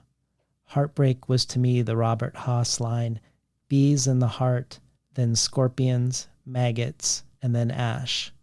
Homesickness was the Yeats line, I will arise and go now and go to Innisfree, and so forth. If what hate says is true, then these lines are actually allowing me to understand my own life in a way that makes it more manageable. You've also said that you love transformation. And here you aren't speaking of the transformation of metaphor, but thematically, but that many of your favorite poems have transformations in them or are about transformation, and that you are drawn to it, but that perhaps like naming, you also distrust it. That perhaps similar to when you say it's easy to want metaphor, perhaps it's easy to also put a transformation in your poem that isn't earned and that isn't authentic to your life. That you keep asking yourself about the authenticity of what you're putting in. And I guess I was hoping you could speak to transformation or metaphor in that light, the attraction to it, and then maybe the easiness of putting it in there when it doesn't feel totally earned. Yeah, that's really lovely. I feel like, of course, I love metaphor, and of course, I love transformation. And I think part of that is because, I still remember those first moments when a metaphor in a poem rang so true to me that I was taken aback, that it would make you gasp and think, oh, what? Like, I know that. I didn't think anyone else knew that. I thought I was completely alone in my isolation, in my own madness. And then you think, oh no, that person just said it so clearly, so true. And now I not only feel like I'm able to name what it was that I was going through, but also feel connected that there might be other people that are also going through that. I think that's incredibly powerful. And, we talk about it. We kind of like, of course, yeah, it teaches empathy, blah, blah, but it's really important. It really does work. And I mean, I was a young person that was, it molded me. It shaped me. It made me feel like there were so many things that were possible. It also made me think that this life was really interesting. You know, I think that I was someone who wanted a lot of stimulation. And when I read poems, I felt like, oh, right, this is what it is. It's that there's all of this witnessing and all of this trying to make sense of something that could be a life's work. Um, so that was really fascinating to me. And I also love the way of like, oh yeah, we have to, metaphor is how we describe things to people, right? We say like, oh, if I'm not feeling well, or nervous, we say we have butterflies in the stomach. And it's such a way of describing what that feels like. Well, you can imagine them in there, it's a good way of describing. And it makes us feel like, oh, when we do it with doctors, we say, well, this migraine feels like, ice pick to the back of the neck, or I mean, this is how we describe our pain to each other, even our love, right? So I love that, and I do think it's a way of organizing. I think I am always interested in when people worry about metaphor, and they, students will be like, how do you get the right one? And I think it's often just because we don't accept that it's just actually quite easy. We do it naturally. If you really think about it, it's like, that's just how we think. Mm-hmm. It's, oh, this is like this, or this feels like this, or, it's just, and so I think sometimes it's more of a forcing thing that we feel like, oh, in order to craft a poem, I must have this really fantastical metaphor that no one has ever considered. And in reality, I think if you're really paying attention to the self and what your body is actually doing and wanting, you can kind of move into a metaphor that makes more sense for you. And it's usually idiosyncratic to your own voice, and to your own mind, because you're already doing it. You're already doing it in your brain. And I think that's something that I'm always like stay true to, is that it's not something that you're sort of reaching outward for some strange metaphor that will make the poem better. It's reaching out for a metaphor that you already know, right? Yeah. And writing it down. And that's a big difference for me. And then I think with transformation, I mean, it's really easy to want every poem to like have this kind of, epiphany. Like I would love that, but not every poem wants to do that. And not every poem of mine certainly wants to do that. If I was having those huge transformational moments every day, I'd probably be laid up for weeks. I think I would be on overwhelm. And so I think with that kind of consideration of when those transformations happen, those are poems that have stood out to us forever, right? Because we all go, oh, that was a moment in this poet's life that they really traveled through their own emotional journey, and something hit them, something was shown to them. You can't force it. And I think when you do, that's when you get poems that feel performative, right? Or they feel a little false, or they ring untrue. And so it's like those things that we love. I think one thing just to go back, the metaphor, I think it's actually easier than we think. I think we make it harder on ourselves because we're thinking about the audience before we're thinking about the self. And I think we need to think about what it really means. What is the comparative mind doing? Mm. And then in transformation, I think it's really key to remember that, sometimes the poem just needs to be enough. It just needs to watch. It just needs to listen. It just needs to do that art of recording. And, transformation will come in the next poem. but it's not every poem. It couldn't be. Yeah.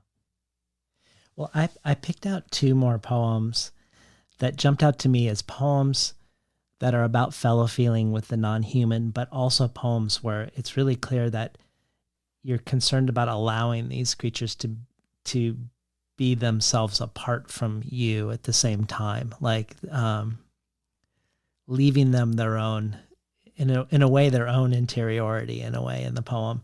And I was thinking of Cirrus and the Snakes and Intimacy. Thank you. This is a poem I wrote for my older brother, Cyrus, and I was trying to figure out how to talk about his love of snakes, and I came up with this poem. Cyrus and the Snakes. My brother holds a snake by its head. The whole length of the snake is the length of my brother's body. The snake's head is held safely, securely, as if my brother is showing it something in the distant high grass.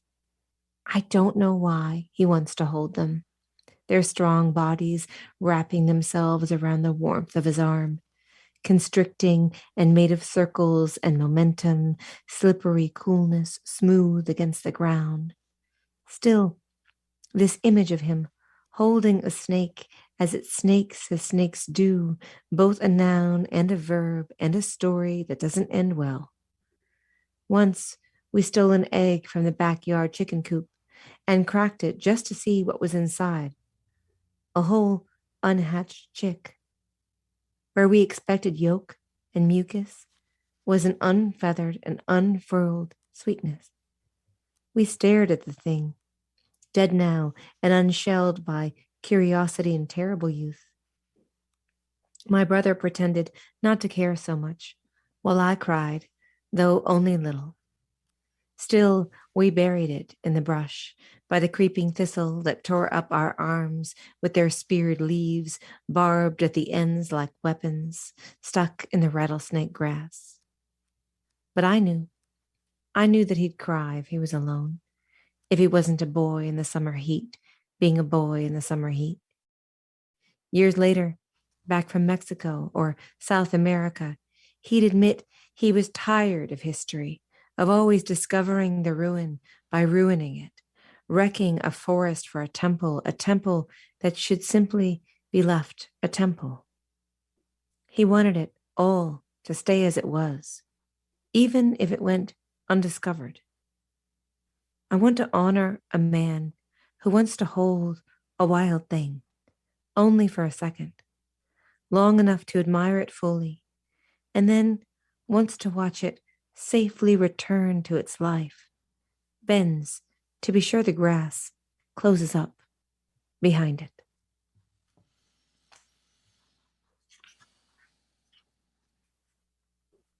This is a poem I wrote for my mother. Intimacy.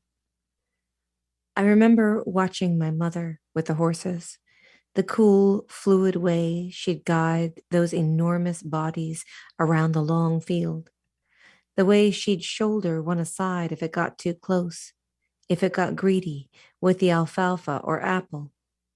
I was never like that, never so confident around those four-legged giants who could kill with one kick or harm with one toss of their strong heads. To me, it didn't make sense to trust a thing that could destroy you so quickly, to reach out your hand and stroke the deep separateness of a beast, that long gap of silence between you, knowing it would eat the apples with as much pleasure from any flattened palm. Is that why she moved with them so easily? There is a truth in that smooth indifference, a clean honesty about our otherness that feels not like the moral, but the story. Listening to Ada Limón read from her latest collection from Milkweed, The Herding Kind. So I was recently listening to Alice Oswald's latest Oxford lecture, and it's called A Lament for the Earth, Addressing the Challenge to Nature Poetry. which is very nuanced. So my summary of some of it will certainly lose some of that in I'll have to listen to it. I haven't heard it. It's great. But she sees two types of nature poetry, that of the sigh, which is more well-mannered, the elegy, the ode, the pastoral, and that of the scream, which is related to the keen. I don't know if you've read The Ghost in the Throat by Doireann na Gríofa, but when she was on the show, we talked a lot about the Irish tradition of keening, where women, often who were denied literacy, were composing and carrying laments for the dead in their bodies and then passing them down to other women, body to body through time. But back to Oswald, she genders the nature poetry also from the sigh, which she associates more with men, versus the nature poetry from the scream. And she says the former sees humans as mattering as little as the leaves on a tree. The latter sees each leaf as mattering as much as every human. The former, through elegy and obituary, gives perspective to the bereaved. The latter refuses replaceability. Oswald says, keening dwells, howls, repeats. It does not just mourn, but expresses an altered state of mind, an amazed timelessness. Female lament is an attempt to articulate an unspeakable state. Traditionally, it has been loud, shrill, performative, oral, repetitive, disturbing, nonlinear, and inconsolable.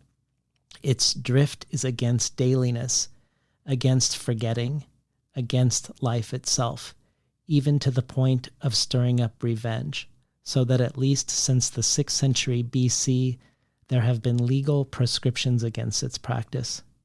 Often this type of lament refuses to use human syntax.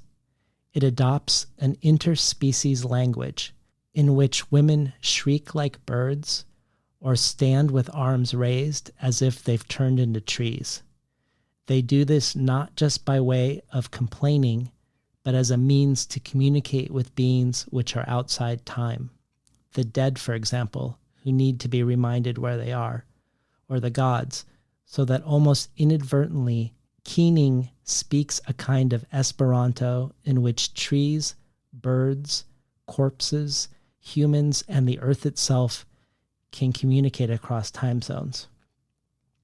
And I bring this up as an entryway into talking about death and also about the body and the female body in poetry. I'm thinking first of my conversation with Ross Gay, another poet who, like you, is often associated with joy and wonder and delight, but also, like you, a poet who's very engaged with death, where he says that joy arises from an understanding of that which we share in common, and that being that we're all going to die.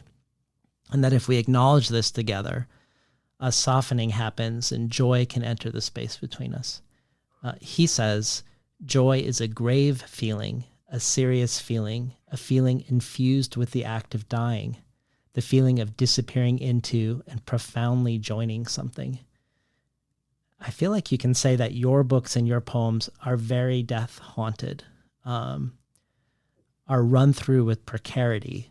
And I'm thinking of these keeners shrieking like birds and standing like trees by the graves of their loved ones, and Ross's notion of joy as a grave feeling. As I wanted to evoke them as I ask you to talk about writing about death. I love all of that. That's so wonderful. And I need to know more about keening. I'm going to immediately go do a deep dive into that. I feel like one of the things that has really propelled my life and my art and has made me shift my life and all of those things was the death of my stepmother in February of 2010. She was not yet 52, or she had just turned 52. And I think going through something like that, a home death, where you're by that person's side and helping that person, it does really put everything into perspective, right? And I think so many people have gone through this now with the pandemic as we lose people on a daily basis. And I think that it really surprised me. And even though I was in my 30s, early 30s when this happened, I think it really shocked me that everyone was going to go through this, even though I knew it, right? Intellectually, I knew it. But it wasn't only that I was going to go through it, my own body was going to go through it, but that everyone also was going to lose their parents and was going to lose the people they loved, friends. And I don't think I could have been more profoundly shifted.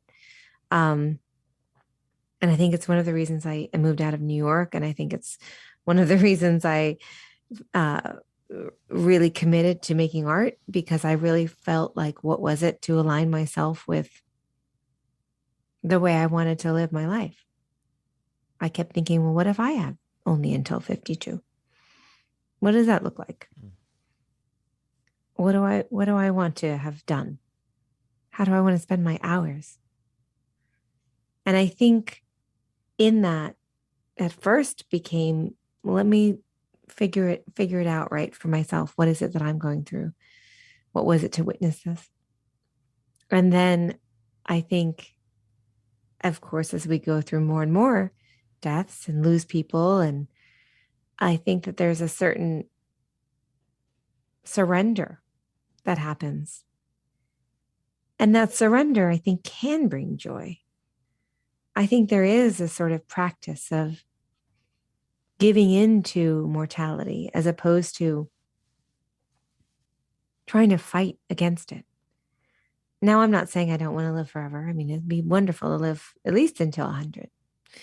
But I think I want to be sure to realize that if I'm always going forward in a way that is like the next day is going to be better, or the next day, or this, I will attain this, what am I missing, right? And I want to be really clear that it's not that I don't fear it, right? I don't have some sort of supernatural power to not fear my own mortality. I mean, if I did, that would be marvelous. But I clearly, like most people, I would like to be healthy and I would like to live for a long time. But I think that acknowledgement of death, the work of that, and it is work, only leads to praise. And I think the more that we set it aside and feel like it's separate from us and feel like it's something that doesn't have anything to do with us, it is almost mirroring our broken relationship with the land, right? Is our broken relationship with our own mortality. Because all of that is denial. And all of that is not living fully and wholly, in which we're animals, in which our time is short. My stepfather would always say, life is short, even though sometimes it can feel really long. I love that. When I was 16, I'd be like, yeah. But I think that acknowledgement of mortality, and I mean that in a real way. I don't mean just like, yeah, of course we're all going to die. But I think, like, what is it to really think about that and to hold it in your heart and maybe even to weep about it and just be like, I don't want to lose anyone. I really don't. But what it does after you've done that sort of initial shock and grief, it just makes you want to love. It just makes you want to praise. And it makes you want to sort of get on your knees and go, oh my God, look what I get. Look what I get to do. Look what I get to be a part of. And I think it's at the core of who I am, but I think it's very much a thread of my poems as well. Well, this notion of death only leading to praise, and me bringing up the part of the reason why I wanted to bring up death in order to complicate the notion of joy and even the notion of praise is that it feels like earnestness and wonder and joy are easy to make fun of or look down on, perhaps because of the most facile versions of these things, which we also see in the world. In the spirit of a more complicated look at these things, I wanted to take a look at both sentimentality and accessibility. You had a conversation a couple years ago with Carrie Fountain on her podcast. And in that one, it became quite a bit about sentimentality and sort of a gendered double standard around how heartfelt emotional work is received or dismissed. And similarly, in your conversation with Mike Sakasagawa for Keeping the Channel Open, also years ago now, you spent a good deal of time on questions of accessibility. That one wasn't necessarily gendered when you were discussing it, but the subtext of both of these conversations feels like a grappling with a critique of certain types of poetry and or a critique around how certain words are weaponized against certain poetries. So to return to your On Art and Anxiety blog post, which is 7 years old, so I don't know how much this reflects where you're at or not, but I still feel like it's useful for other art makers to hear. You talk about how if you write from your gut, if you stop trying to hide and you write with the goal to connect, to in some ways be direct, that you are often grappling with the fear of not seeming intelligent. And you say it's a big fear for a lot of women in particular, and particularly if you're writing about your feelings and how the word feelings makes you think of the words naive and dumb, and how it is viewed entirely different when men write about their feelings, that they are being brave, and that when women do, they might be seen as overly emotional, needy, or whiny, and worst of all, that it's simply easy to talk about one's feelings. That's just what happens for women. So maybe when you write from your feelings, you're not even using craft because of that. Daniel Slager, your editor and Milkweed's publisher, in discussing the great success of your poetry in the world, the ways in which you are one of the exceptions to the lack of commercial success for poetry collections. He says, in the poetry world, the whole notion of being approachable or readable can be a curse because it's often thought to be antithetical to sophistication artistically. A stupid dichotomy, really, although at times there's something to it. But Ada just transcends that in such a beautiful way with so much integrity. Poets love her, and people who don't read that much poetry love her. I wondered if any of this sparks any thoughts about your own career, your poetics and aesthetics, and or speaking to other poets around this question of being emotionally direct. And for lack of a better word, reaching to connect, whether that's increasing readability or accessibility or not, but the desire to write a poetry of connection with the reader. Yeah. I love that because I think these are really big topics. And I think that it's an ongoing issue that we have with poetry about what is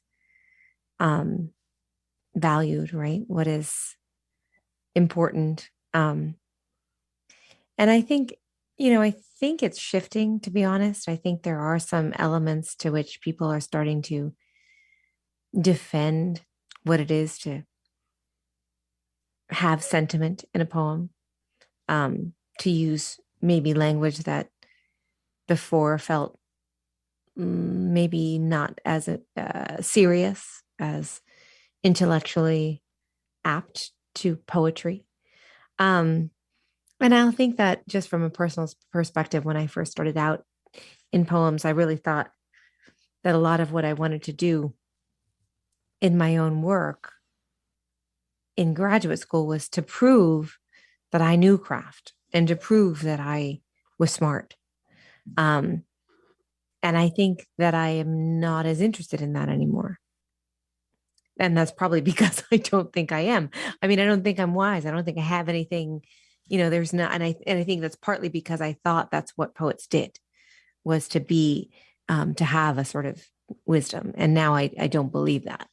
I think that for me, it's been always interesting to hear people say like, oh, you were my sort of gateway poet, or you're the poet that, brought me to other poems. But for some reason, I could get into yours more than I could to other people's.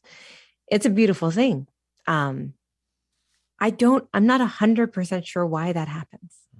I love it. I honor it. It feels like a gift.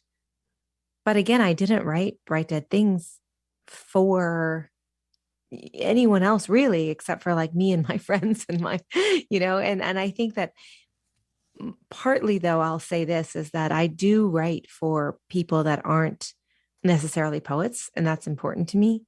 I have a lot of friends that are poets and they read my first drafts, and, we have that wonderful relationship that goes, editing and reading first drafts. But I grew up at a time in poetry, especially in New York, where it felt like everything was about a sort of cleverness, a sarcasm, a obfuscation.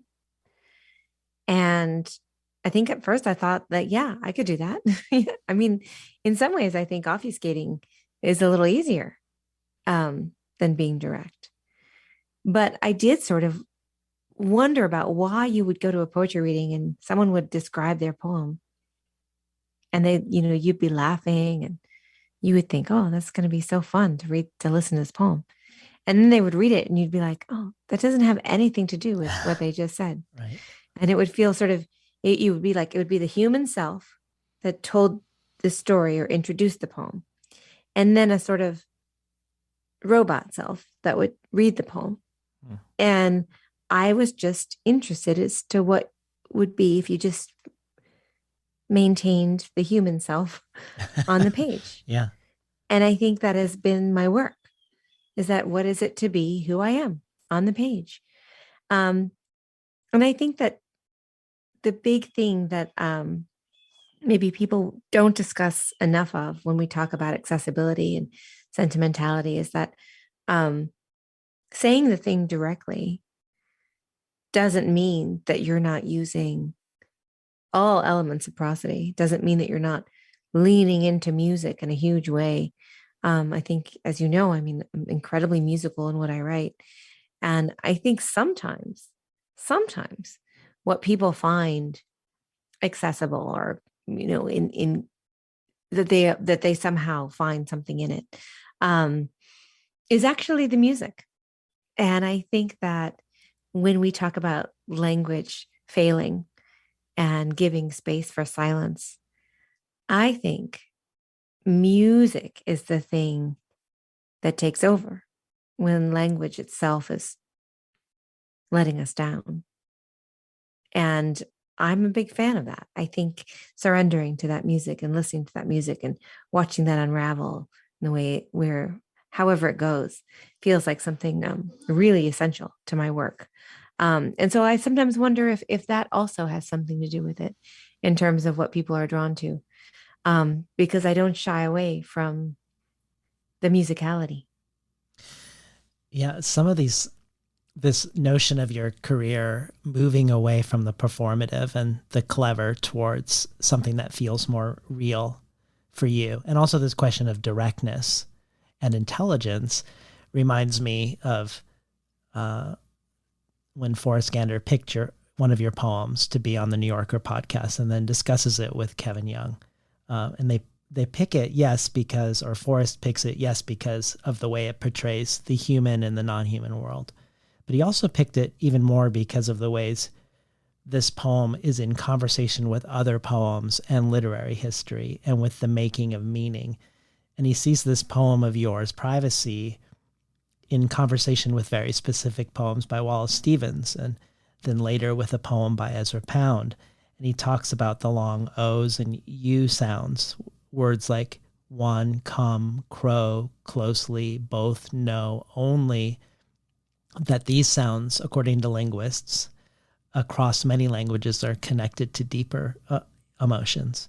And then Kevin brings in Ted Hughes's Crow poems, and Gander weaves in Lorca, and Kevin talks about how he loves how your poem is thinking with us out loud. And then Forrest calls this sort of thinking visceral thinking, which I really love. But if you come to this poem with no knowledge of poetry, you don't know who Wallace Stevens is, you don't have any orientation to literary history, none of these engagements with other poets is obvious or pointed to someone who you don't need to know a reference or know that history when reading it. The language is the language we encounter day to day. The vocabulary doesn't require us to go seek out a dictionary. The imagery is immediately we can engage with it. I guess I wonder if this is related to when you say you don't want to hide, because that all of this so-called intellectual thinking, all that you know about poetry in this way is there in this poem, right? But it's behind this visceral thinking, I guess, or this visceral feeling thinking. Is that right? That that part of the poetics then is not to show off the lineage of the poem? Yeah, I mean, I think it's partly it's not just to show like that sort of like, here's what I know. And you can only receive this poem if you have prior knowledge of other poems. I never loved that when I was growing up as an artist. It always felt like, I mean, I didn't mind doing the work. Of course, I would go to the library and find out who they were talking about, who they were referring to. And I loved, when people, I remember Frank O'Hara would always mention so many wonderful artists. And I would look up and go to find the paintings and to figure out, he's talking about this painting and that's why this poem is so amazing. And that's why they're in tandem. But you don't need to know that in Frank O'Hara. Right. Right. And I think that I loved his work partly because there almost felt like there was this effortlessness. And it felt like it was deeply human. But of course, on a craft level, it's doing so many interesting things. It's bringing in so many different references, but you don't feel like you have to know all of those things in order to get the real heat and marrow of the poem. Could we hear that poem that Forrest picked, Privacy? Yeah, absolutely. Privacy. On the black, wet branches of the linden, still clinging to the umber leaves of late fall, two crows land. They say, stop. And still, I want to make them into something they are not. Odin's ravens, the Brujas' eyes.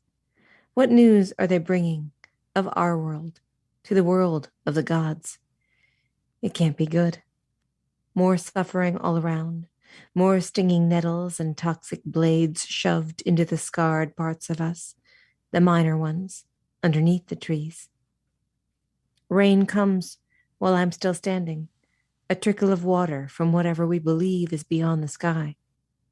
The crows seem enormous, but only because I'm watching them too closely.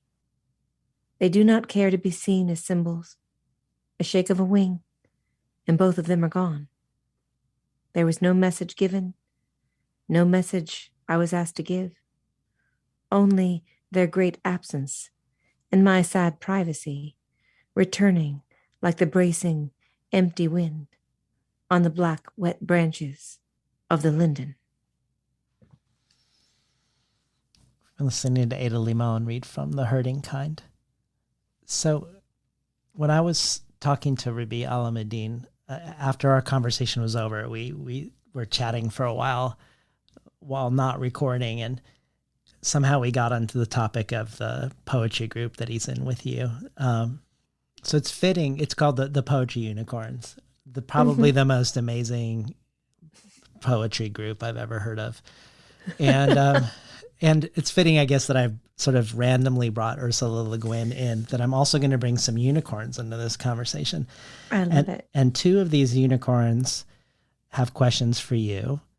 And they're both coincidentally in some fashion, about revision and drafting. So I'm going to play them. They're not the same, but I'm going to play them together.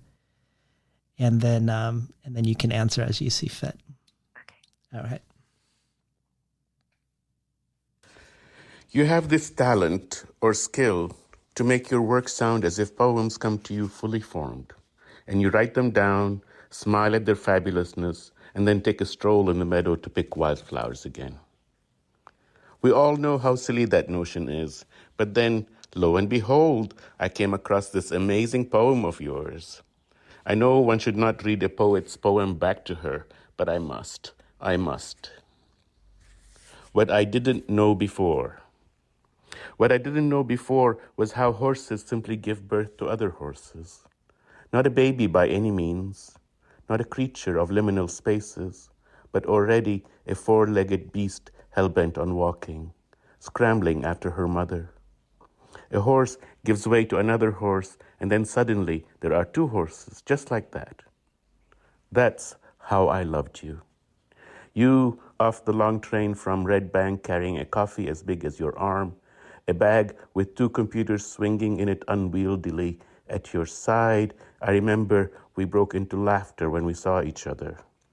What was between us wasn't a fragile thing to be cuddled, cooed over. It came out fully formed, ready to run. And I read this poem and I thought, wait a second, is Ada telling us that poems come to her fully formed, ready to run? Is she? Basically, darling, the question is, how much editing do you usually do with a poem? So our first unicorn, in case you didn't know, but in case our listeners didn't know, is Ravi Alamuddin. And here's our second unicorn. You love Ravi. Hi, Ada. It's Victoria Chang. How are you? I hope you're well. Here's my question. Once you visited one of my classes, and I remember so vividly what you said about revision. You said that you read your poems aloud and revised them based on how they sound, their musicality, lyricism, and rhythm. And when I read your poems, I definitely feel and sense this as well. I'm curious to know then, if sound may be your primary revision, propulsive, crystal, or whatever metaphor you want to use, then what is it when you draft a poem? And of course, it doesn't have to be one thing. Is it imagery, sound again, narrative, all of the above, or something more abstract like strangeness, mystery, or emotion? I love both of those. Oh, it just makes me want to hang out with them. Me too. I know. Wow, I love that. I wish poems came out fully formed. Sometimes I think they do come out more done than I expect. And usually that's because it's something that's been moving in my body for a long time before I put it down on the page. Either if it's the language, the music, or the image. And so that by the time it comes out and I'm actually writing it, it's somewhat complete. And those are, the days where you have to go like play the lottery or something because it's so rare. But it does happen. And I love the question about revision because I think that for me, I revise definitely for sound. And that is true. Because I do compose out loud. I do write and read out loud almost everything. So that by the time I publish a poem, it's I've read it probably, at least 50 times out loud. And I'm just listening for things that feel off. Or maybe too neat, and maybe it needs to be distressed a little bit, or maybe there's like some rhyme that went in that I want to actually land on harder, or but it really goes into the song-like quality for me. But I think when I'm first starting to write, when I'm actually composing, I'm interested in finding something out. I'm interested in discovering something. So often it starts with an image, and then I want to know where it leads me. And I'm always asking myself, but why? Why does it matter? And it's just a constant series of questions that I'm asking myself. And then the poem kind of unfolds on that level, which is like, how does it come to me, right? I mean, if even like you take a poem like Robbie read,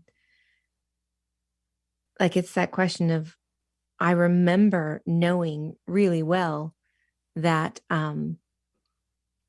that image of the horse coming out of a horses being born is so amazing to me.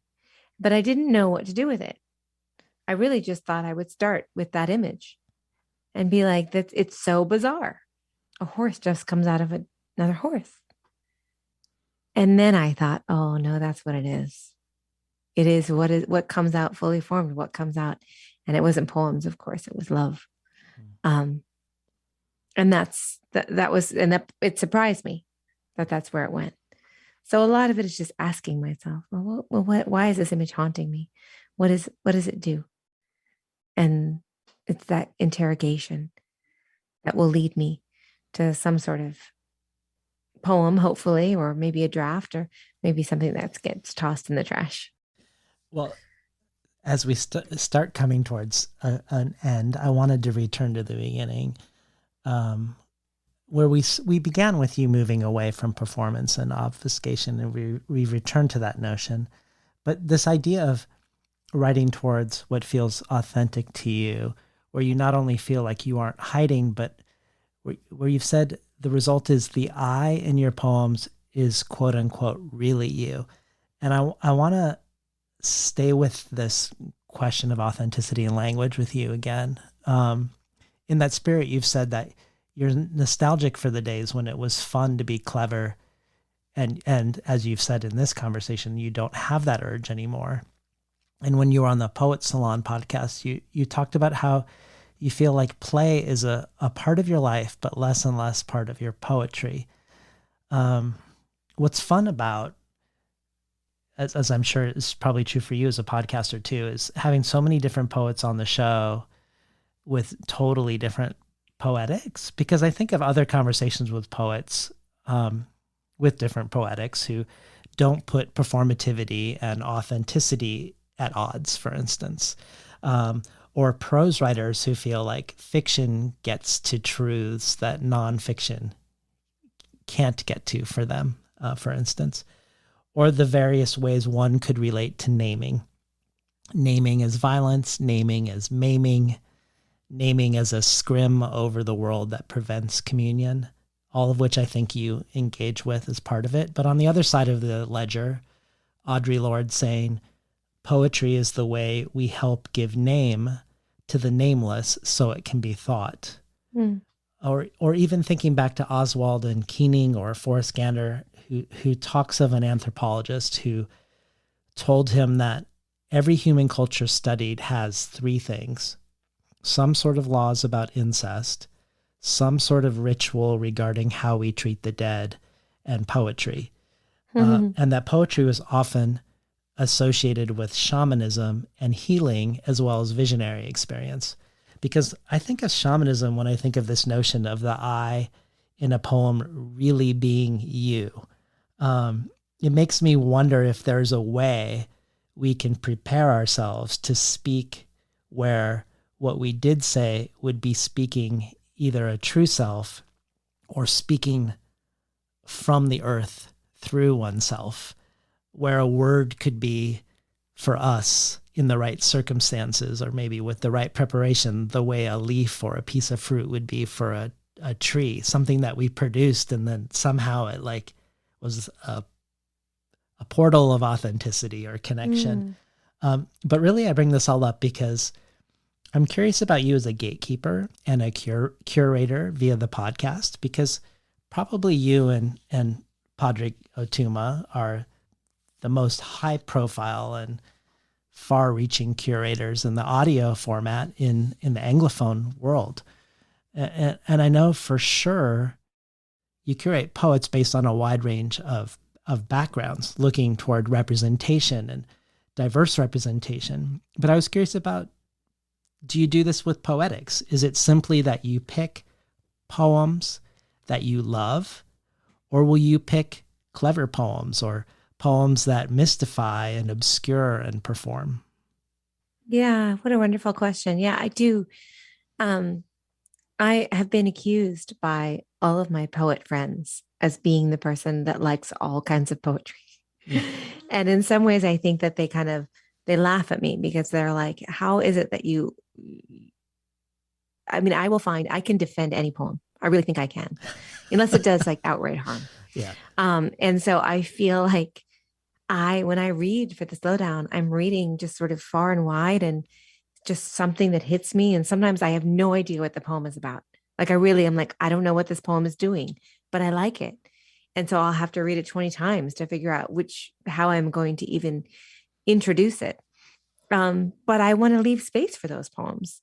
I want to make sure that they're included because, my poetics as an artist are different than my poetics as a reader. I'm someone who is really receptive to being read to. And like, you just read me a poem and I'm like, yep, I love that. I am that person. Yeah. I think I'm, I have friends who are like distinctly the opposite and could pick apart anything. And I'm on the other side going, well, but don't you see, this is really wonderful. And, oh, this is interesting. And so for me, it's really about finding the pleasure. Right. And I don't have to work so much as in terms, at least for me, I don't feel like I need to work at really finding diverse backgrounds, because I think if you're just reading a lot and you're reading the work that delights you, that just comes, I mean, we're lucky that that is the case now. So for me, it's really just about finding the work that challenges me sometimes, that delights me, or sometimes that I find really is very different than my sort of own personal style when I write. And sometimes that's refreshing, right? Like, oh, this is not something I would do. And I would love to just talk about it and read it and feel what that is, to give life to a poem that is maybe distinctly at odds from my own poetic impulse. Well, I'd love to end with the poem Lover. But before we do, I know that when you sold The Herding Kind to Milkweed, it was part of a 3-book deal. Yeah. And I was curious if you could just talk about what we can expect next from you. Yeah. And then we can go out with Lover. Thank you. Yeah. The next thing will be an anthology I'm working on called Beast. And it's all animal poems. And I'm putting it together now. And I'm really trying to work on what it is to poems that are really about the animal. And it's kind of hard, right? Because we often are turning into everything becoming about anthropomorphizing or about the self. And so I'm curious as to what it is to, make sure to find these poems that really celebrate and honor the animal. And then the next thing after that will be a new and selected, which is kind of terrifying. So but I have some time. I have some time for that. It's definitely a landmark. Yeah, I know, but landmark, even the word landmark sounds scary. I just want to make poems, know. But yeah, no, I'm excited about that too. But it's an intense experience to think about somehow representing your own legacy in work. Yeah, I can't imagine. I can try. Yeah. Well, could we hear the poem? Yes, Lover? Absolutely. Lover. Easy light storms in through the window, soft edges of the world smudged by mist, a squirrel's nest rigged high in the maple. I've got a bone to pick with whomever is in charge. All year I've said, you know what's funny? And then nothing. Nothing is funny, which makes me laugh in an oblivion is coming sort of way.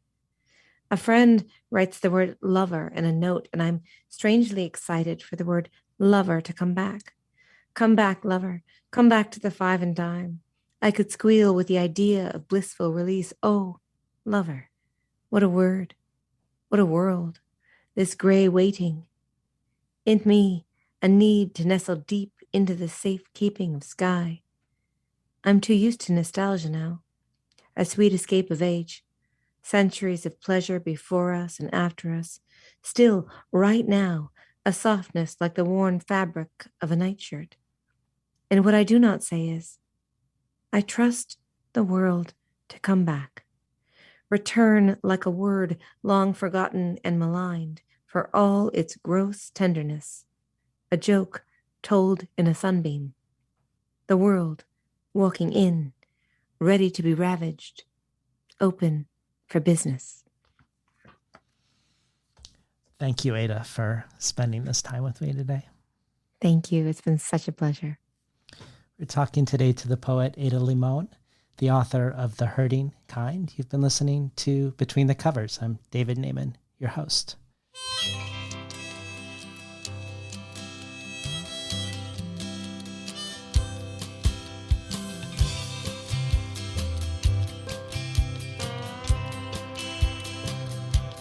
Today's program was recorded at the volunteer-powered, non-commercial, listener-sponsored, full-strength, makeshift home office of me, David Naiman.